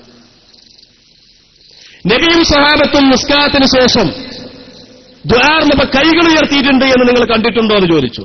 ഇല്ല എന്ന് പറഞ്ഞു. നബിയും സഹാബത്തും നിസ്കാരത്തിന് ശേഷം ദുആർന്നപ്പോ ഖിബിലക്ക് മുന്നിട്ടിരുന്നോ എന്ന് ചോദിച്ചു. അത് നിങ്ങൾ കണ്ടിട്ടുണ്ടോ? ഇല്ല. പിന്നെ എങ്ങനെ നിങ്ങളൊക്കെ പറ്റുമെന്ന് പറഞ്ഞത്? അല്ല, അതങ്ങനെ തന്നെയല്ലേ, ദ്വാർക്കുമ്പോ കൈബന്ധിച്ചണ്ടേ? എന്റെ ചോദ്യത്തിന് മറുപടി കിട്ടണം.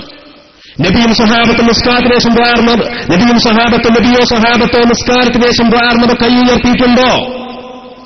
നബിയും സഹാബത്തും നിസ്കാരത്തിന് ശേഷം ദ്വാർന്നപ്പോ ഖിബിലക്ക് മുന്നിട്ടിട്ടുണ്ടോ?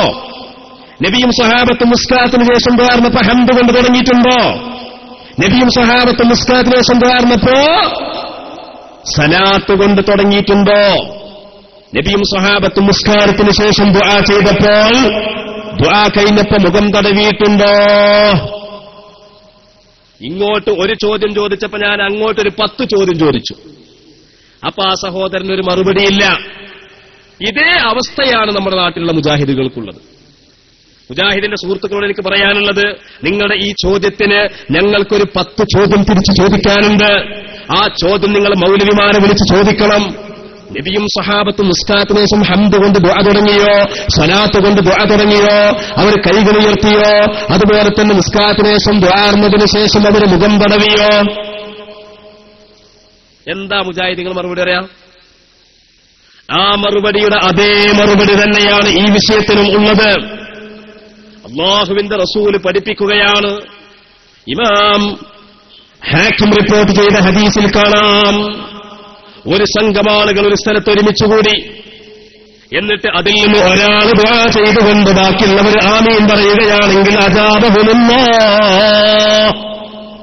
അവർക്ക് ഉത്തരം കൊടുക്കും. ആ അല്ലാഹുവിന്റെ റസൂലിന്റെ ഖൗല് മതി അമൽ ചെയ്യാൻ തെളിവ്. ഇനി അത് പറ്റില്ല, നിസ്കാരത്തിന് ശേഷം അത് പറ്റില്ല എന്നതിന് വേറെ തെളിവില്ല. തെളിവില്ലാത്തതുകൊണ്ട് അല്ലാഹുവിന്റെ റസൂലിന്റെ ഈ ഒരൊറ്റ വാക്ക് മതി.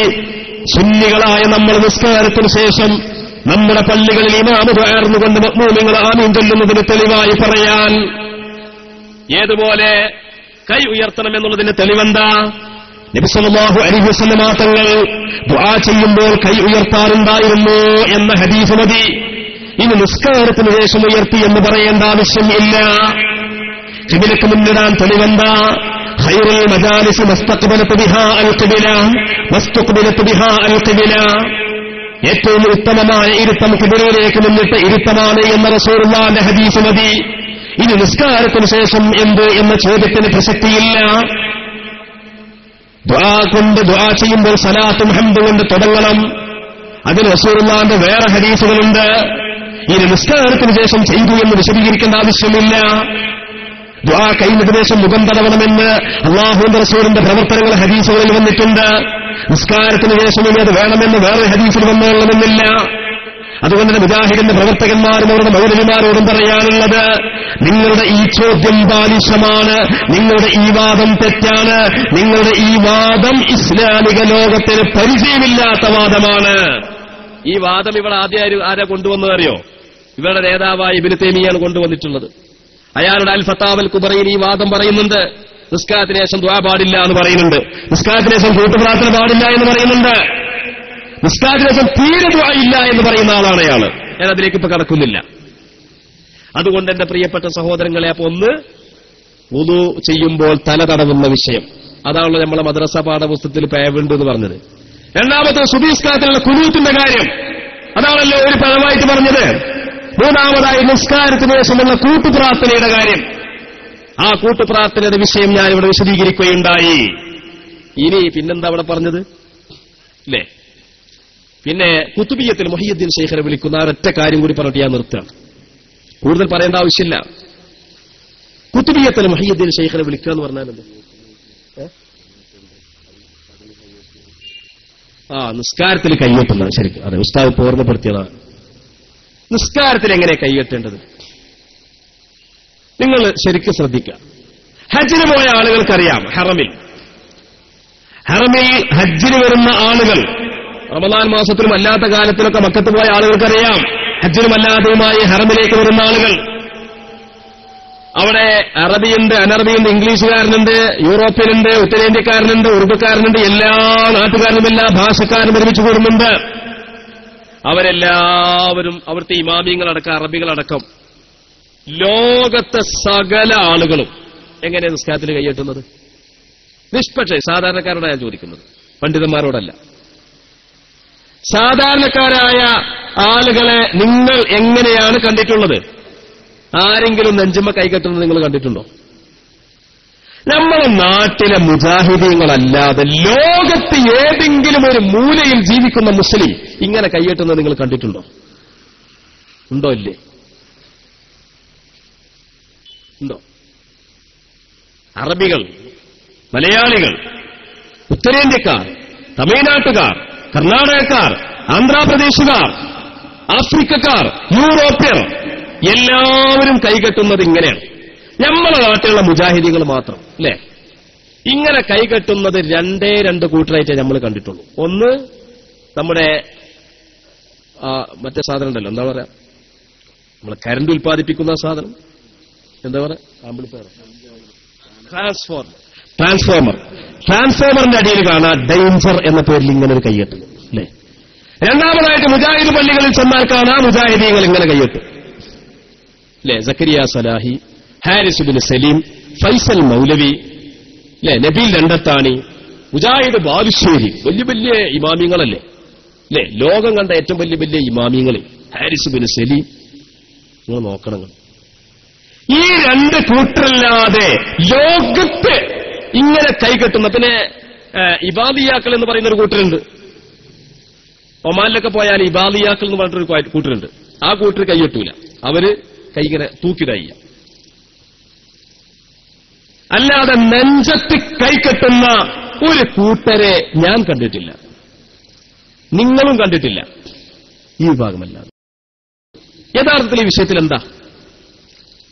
നമ്മുടെ ഫിഖ്ഹിന്റെ കിതാബുകളിൽ കാണാം, മഹല്ലിയിലും തുഹ്ഫയിലും മറ്റെല്ലാ കിതാബിലും കാണാം, വാഇൽ ഇബ്നു ഹുജർ റളിയല്ലാഹു അൻഹു റിപ്പോർട്ട് ചെയ്ത ഏറ്റവും പ്രശസ്തമായ ഹദീസ് റവാഹു ഇബ്നു ഖുസൈമ.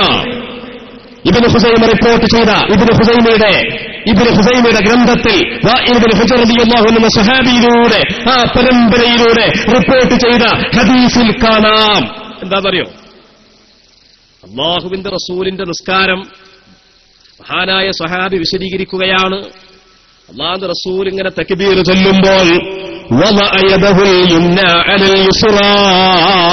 വലത്തെ കയ്യിനെ ഇടത്തെ കയ്യിന്റെ മേൽ വെക്കുകയാണ്. എങ്ങനെ വെച്ചു? അലാ സദരിഹി. എന്താണ് വമഅ യദഹുൽ യുംന അലൽ യുസ്റ അലാ സദരിഹി എന്ന് പറഞ്ഞാൽ അറബി ഭാഷയുടെ പ്രാഥമിക നിയമങ്ങൾ അറിയുന്നവർക്കറിയാം. വലത്തെ കൈ ഇടത്തെ കൈയിന്റെ മേൽ നെഞ്ചിന്റെ മേലെ എന്നവർ അർത്ഥം വെക്കാൻ പറ്റൂല. അങ്ങനെ അർത്ഥം വെച്ചാൽ അറബി ഭാഷ അറിയുന്ന ആളുകൾ നമ്മുടെ ചെവിക്ക് പിടിച്ചുകൊണ്ട് തൂക്കിക്കൊണ്ടുപോകും. ആ അർത്ഥം തെറ്റാണെന്ന് പറയും. അങ്ങനെ അർത്ഥം വെച്ച സകല മുജാഹിദ് മൗലവിമാരും അറബി അറിയാത്തവരാണ്, ഭാഷ അറിയാത്തവരാണ്, ഗ്രാമർ അറിയാത്തവരാണ്, മലയാളം അറിയാത്തവരാണ്, അറബി അറിയാത്തവരാണ്, ഒന്നും അറിയാത്തവരാണ്.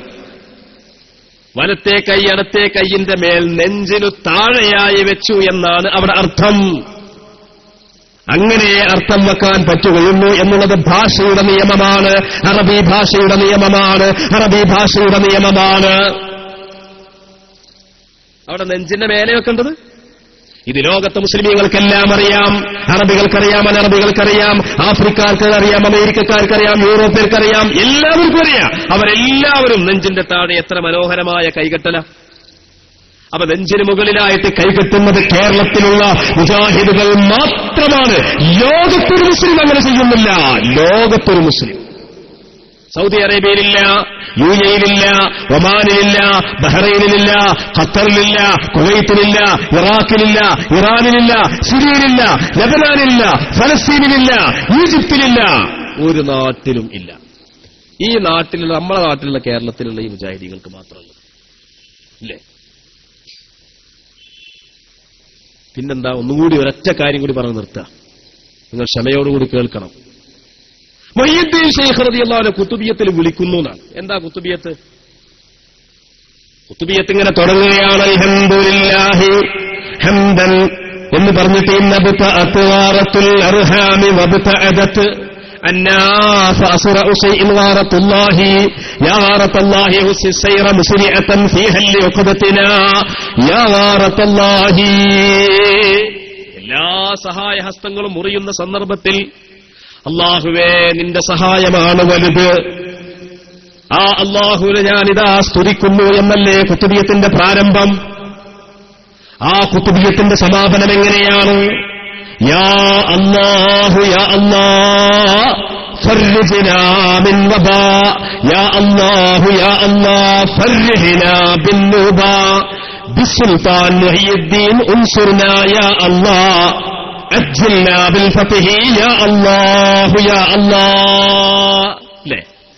അപ്പൊ അല്ലാഹുവിനെ കൊണ്ട് ആരംഭിച്ചുകൊണ്ട് അല്ലാഹുവിനെ കൊണ്ട് അവസാനിപ്പിക്കുകയാണ് കുത്തുബിയത്തിന്. ആ കുത്തുബിയത്തിന്റെ ഇടയിലതാ യാ ഗൗസ് യാ മുഹ്യിദ്ദീൻ അബ്ദുൽ ഖാദിർ ജീലാനി എന്ന് മുഹ്യിദ്ദീൻ ശൈഖ് റളിയല്ലാഹു അൻഹുവിന്റെ പേരിനെ 1000 വട്ടമോ അല്ലെങ്കിൽ അതിന്റെ താഴെയോ വിളിക്കുകയാണ്. ഇതിലെന്തെങ്കിലും കുഴപ്പമുണ്ടോ? ഉണ്ടോ? ഇതിലെന്തെങ്കിലും തകരാറുണ്ടോ?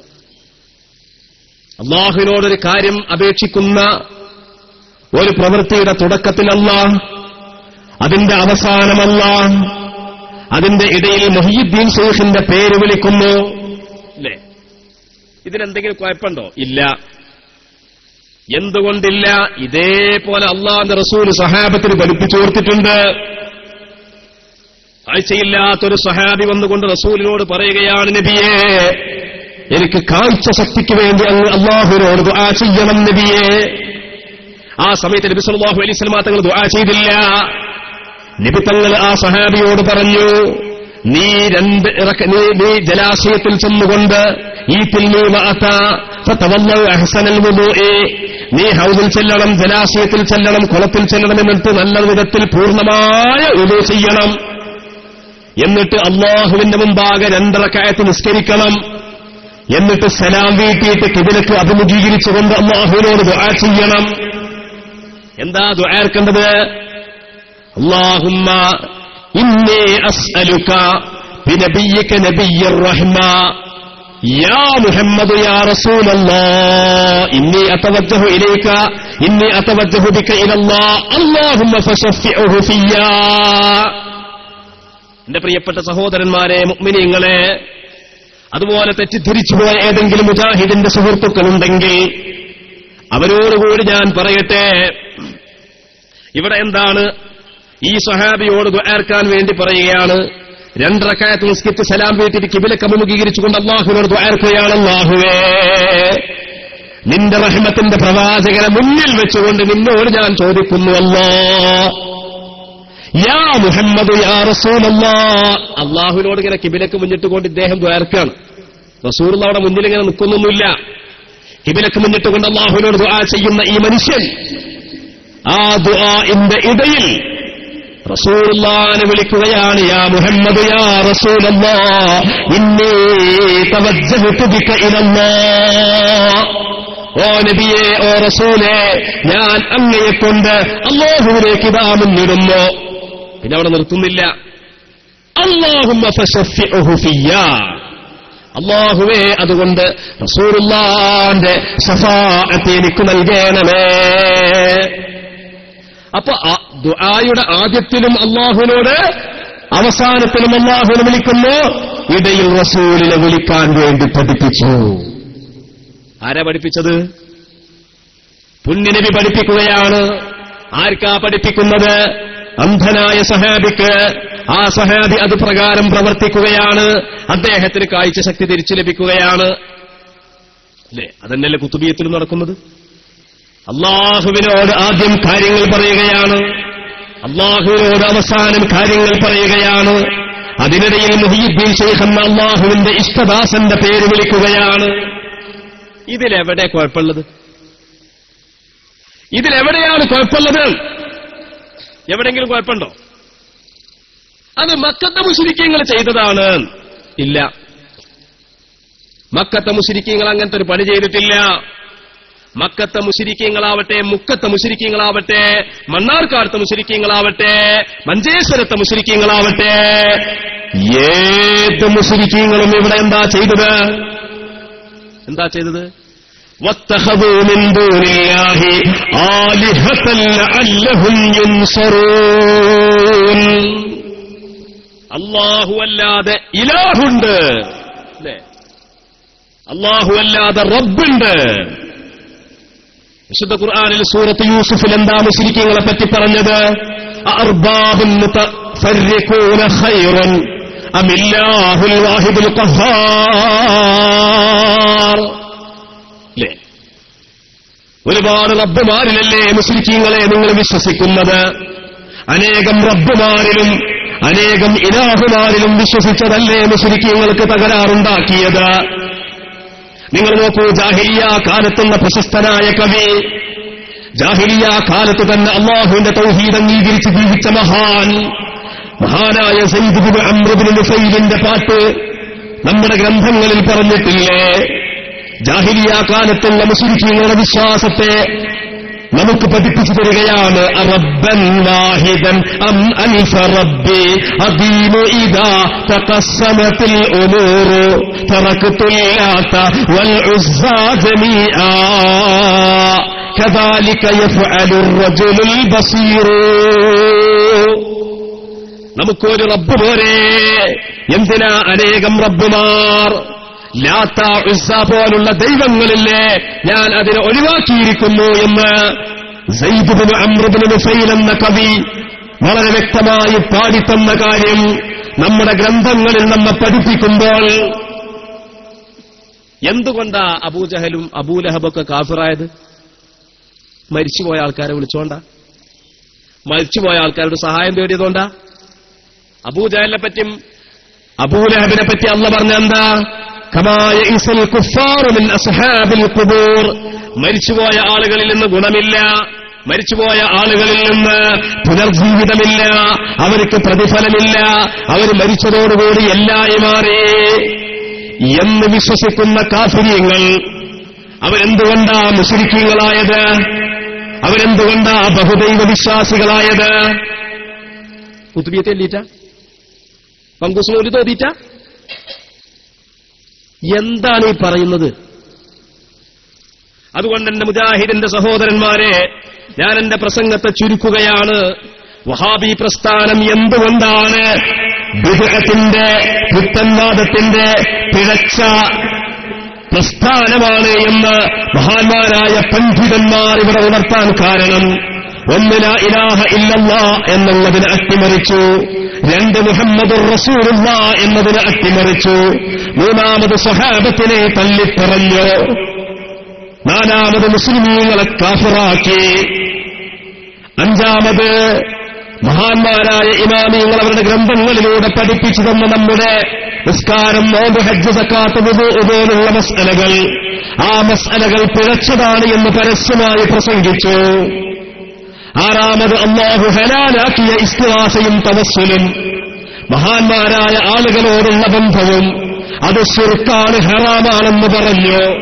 ഇങ്ങനെ ഹലാലിനെ ഹറാമാക്കി, സഹാബത്തിനെ തള്ളിപ്പറഞ്ഞു, ലാ ഇലാഹ ഇല്ലല്ലാഹയെ അട്ടിമറിച്ചു, മുഹമ്മദുർ റസൂലുള്ളാഹിയെ അട്ടിമറിച്ചു, ഇസ്ലാമിന്റെ കർമ്മകാര്യങ്ങളെ അട്ടിമറിച്ചു, ഖുനൂത്ത് പോലുള്ള കാര്യങ്ങളെ തള്ളിപ്പറഞ്ഞു, നിസ്കാരത്തിന് ശേഷമുള്ള കൂട്ടുപ്രാർത്ഥന നടത്തുന്നവൻ നരകത്തിലാണെന്ന് പറഞ്ഞു.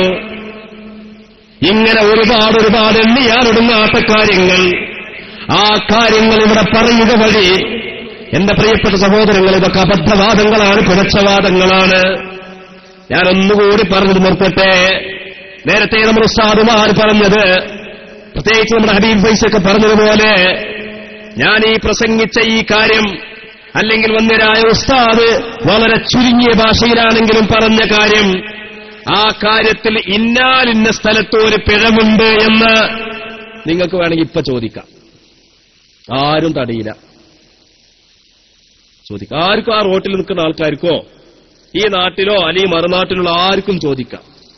ഇനി ഇവിടുന്ന് ചോദിച്ചാൽ സദസ്സിൽ അതൊരു മോശമാകുമെന്നാണോ നിങ്ങൾക്ക് തോന്നുന്നതെങ്കിൽ, കാരണം ഇവിടുന്ന് ചോദിച്ചാൽ ഈ സദസ്സിന് മാത്രമല്ല കേൾക്കുന്നത്, ലോകത്തുള്ള ആയിരക്കണക്കിന് ആൾക്കാർ കേരള ഇസ്ലാമിക് ക്ലാസ് റൂമിലൂടെ കേട്ടുകൊണ്ടിരിക്കുന്നുണ്ട്.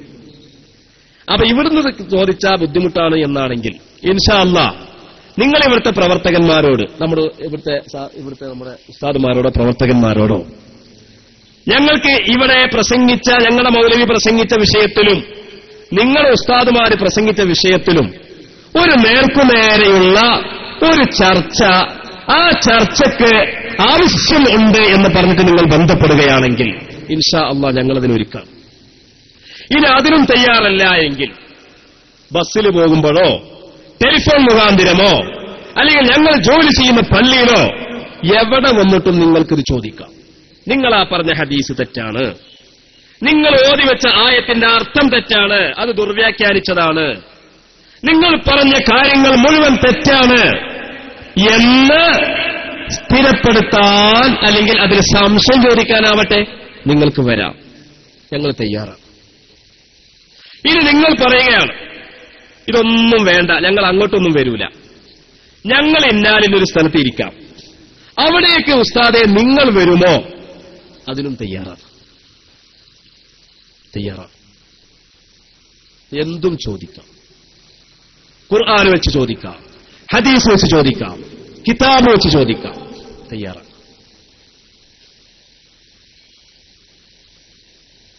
അല്ലാഹു സുബ്ഹാനഹു വ തആല സത്യം മനസ്സിലാക്കാനും നേരിനെ പിൻപറ്റാനും നമുക്ക് എല്ലാവർക്കും തൗഫീഖിനെ പ്രദാനം ചെയ്യുമാറാവട്ടെ എന്ന് മാത്രം പറഞ്ഞിട്ട്, ഉസ്താദ് പറയുന്നുണ്ട്, നമ്മളെ മഹല്ലിന്റെ ഉസ്താദ് കാലേര് പറയുന്നുണ്ട്, ആർക്കെങ്കിലും ചോദിക്കാനൊന്നും ഇല്ലല്ലേ എന്ന് ചോദിക്കുന്നു. ഉണ്ടെങ്കിൽ നിങ്ങൾ ചോദിച്ചോളൂ. ഇവിടെ ആർക്കെങ്കിലും ഏതെങ്കിലും ഒരു മുജാഹിദിന്റെ ആശയത്തിലൊരു ശരിയുണ്ടെന്ന് പറഞ്ഞ ആൾക്ക്, ഇപ്പൊ തല നടക്കുന്ന വിഷയമായിക്കോട്ടെ, അല്ലെങ്കിൽ സുബീന്റെ കുനൂത്തിന്റെ കാര്യമായിക്കോട്ടെ, അല്ലെങ്കിൽ വഫാത്തിന് ശേഷം റസൂലുള്ളാഹിക്ക് നമ്മളെ അമലുകൾ വെളിപ്പെടുത്തുന്നുണ്ടെന്നും അത് തെറ്റായ അമലുകളാണ് നമുക്ക് വേണ്ടി റസൂലുള്ളാഹി ഇസ്തിഗ്ഫാർ ചെയ്യുമെന്ന് മുസ്ലിയാർ പറഞ്ഞ ആ ഹദീസിൽ ഇങ്ങനെ തകരാറില്ലേ, അത് മുർസലായ ഹദീസല്ലേ എന്നൊക്കെ പല ആളുകൾക്കും പലതും ചോദിക്കാം. അതൊക്കെ ചോദിക്കാം, നിങ്ങൾക്ക് എന്തും ചോദിക്കാം. അല്ലെങ്കിൽ സൂറത്തുൽ മുംതഹിനയുടെ 13-ാമത്തെ ആയത്തിൽ നിങ്ങൾ അർത്ഥം വെച്ചത് തെറ്റല്ലേ, അങ്ങനെയുണ്ടോ? ചോദിച്ചോളൂ. അതല്ലെങ്കിൽ അബൂ അയ്യൂബ് അൽ അൻസാരിയുടെ സംഭവം വ്യാജമല്ലേ എന്ന് ചോദിക്കാനുണ്ടോ? ചോദിച്ചോളൂ. ഈസാ നബി അലൈഹി ഇസ്ലാമിന്റെ സംഭവം തെറ്റല്ലേ? ചോദിക്കാനുണ്ടോ? ചോദിച്ചോളൂ. അന്ധനായ സഹാബിക്ക് റസൂലിനെ പഠിപ്പിച്ചു കൊടുത്ത തവസ്സുലിന്റെ മാർഗം അങ്ങനൊന്നും കിതാബിലില്ല എന്ന് നിങ്ങൾക്ക് തോന്നുന്നുണ്ടോ? ചോദിച്ചോളൂ. സുബിലെ 2-ാമത്തെ റക്അത്തിലുള്ള ഖുനൂത്തിനെ പറ്റി മുസ്ലിയാർ പറഞ്ഞത് അതങ്ങനെയല്ല, അതിങ്ങനെയാണ് എന്നുണ്ടോ? ചോദിച്ചോളൂ. ഇനി ഇവിടുന്ന് ചോദിക്കാനില്ലെങ്കിൽ നിങ്ങൾക്ക് എവിടുന്നും ചോദിക്കാം. അല്ലാഹു സുബ്ഹാനഹു വ തആല സത്യം മനസ്സിലാക്കാനും പറയാനും നമുക്ക് തൗഫീഖ് പ്രദാനം ചെയ്യുമാറാവട്ടെ എന്ന് പറഞ്ഞിട്ട് എല്ലാവരും എഴുന്നേറ്റുന്നൊരു 3 സ്വലാത്തില്ല.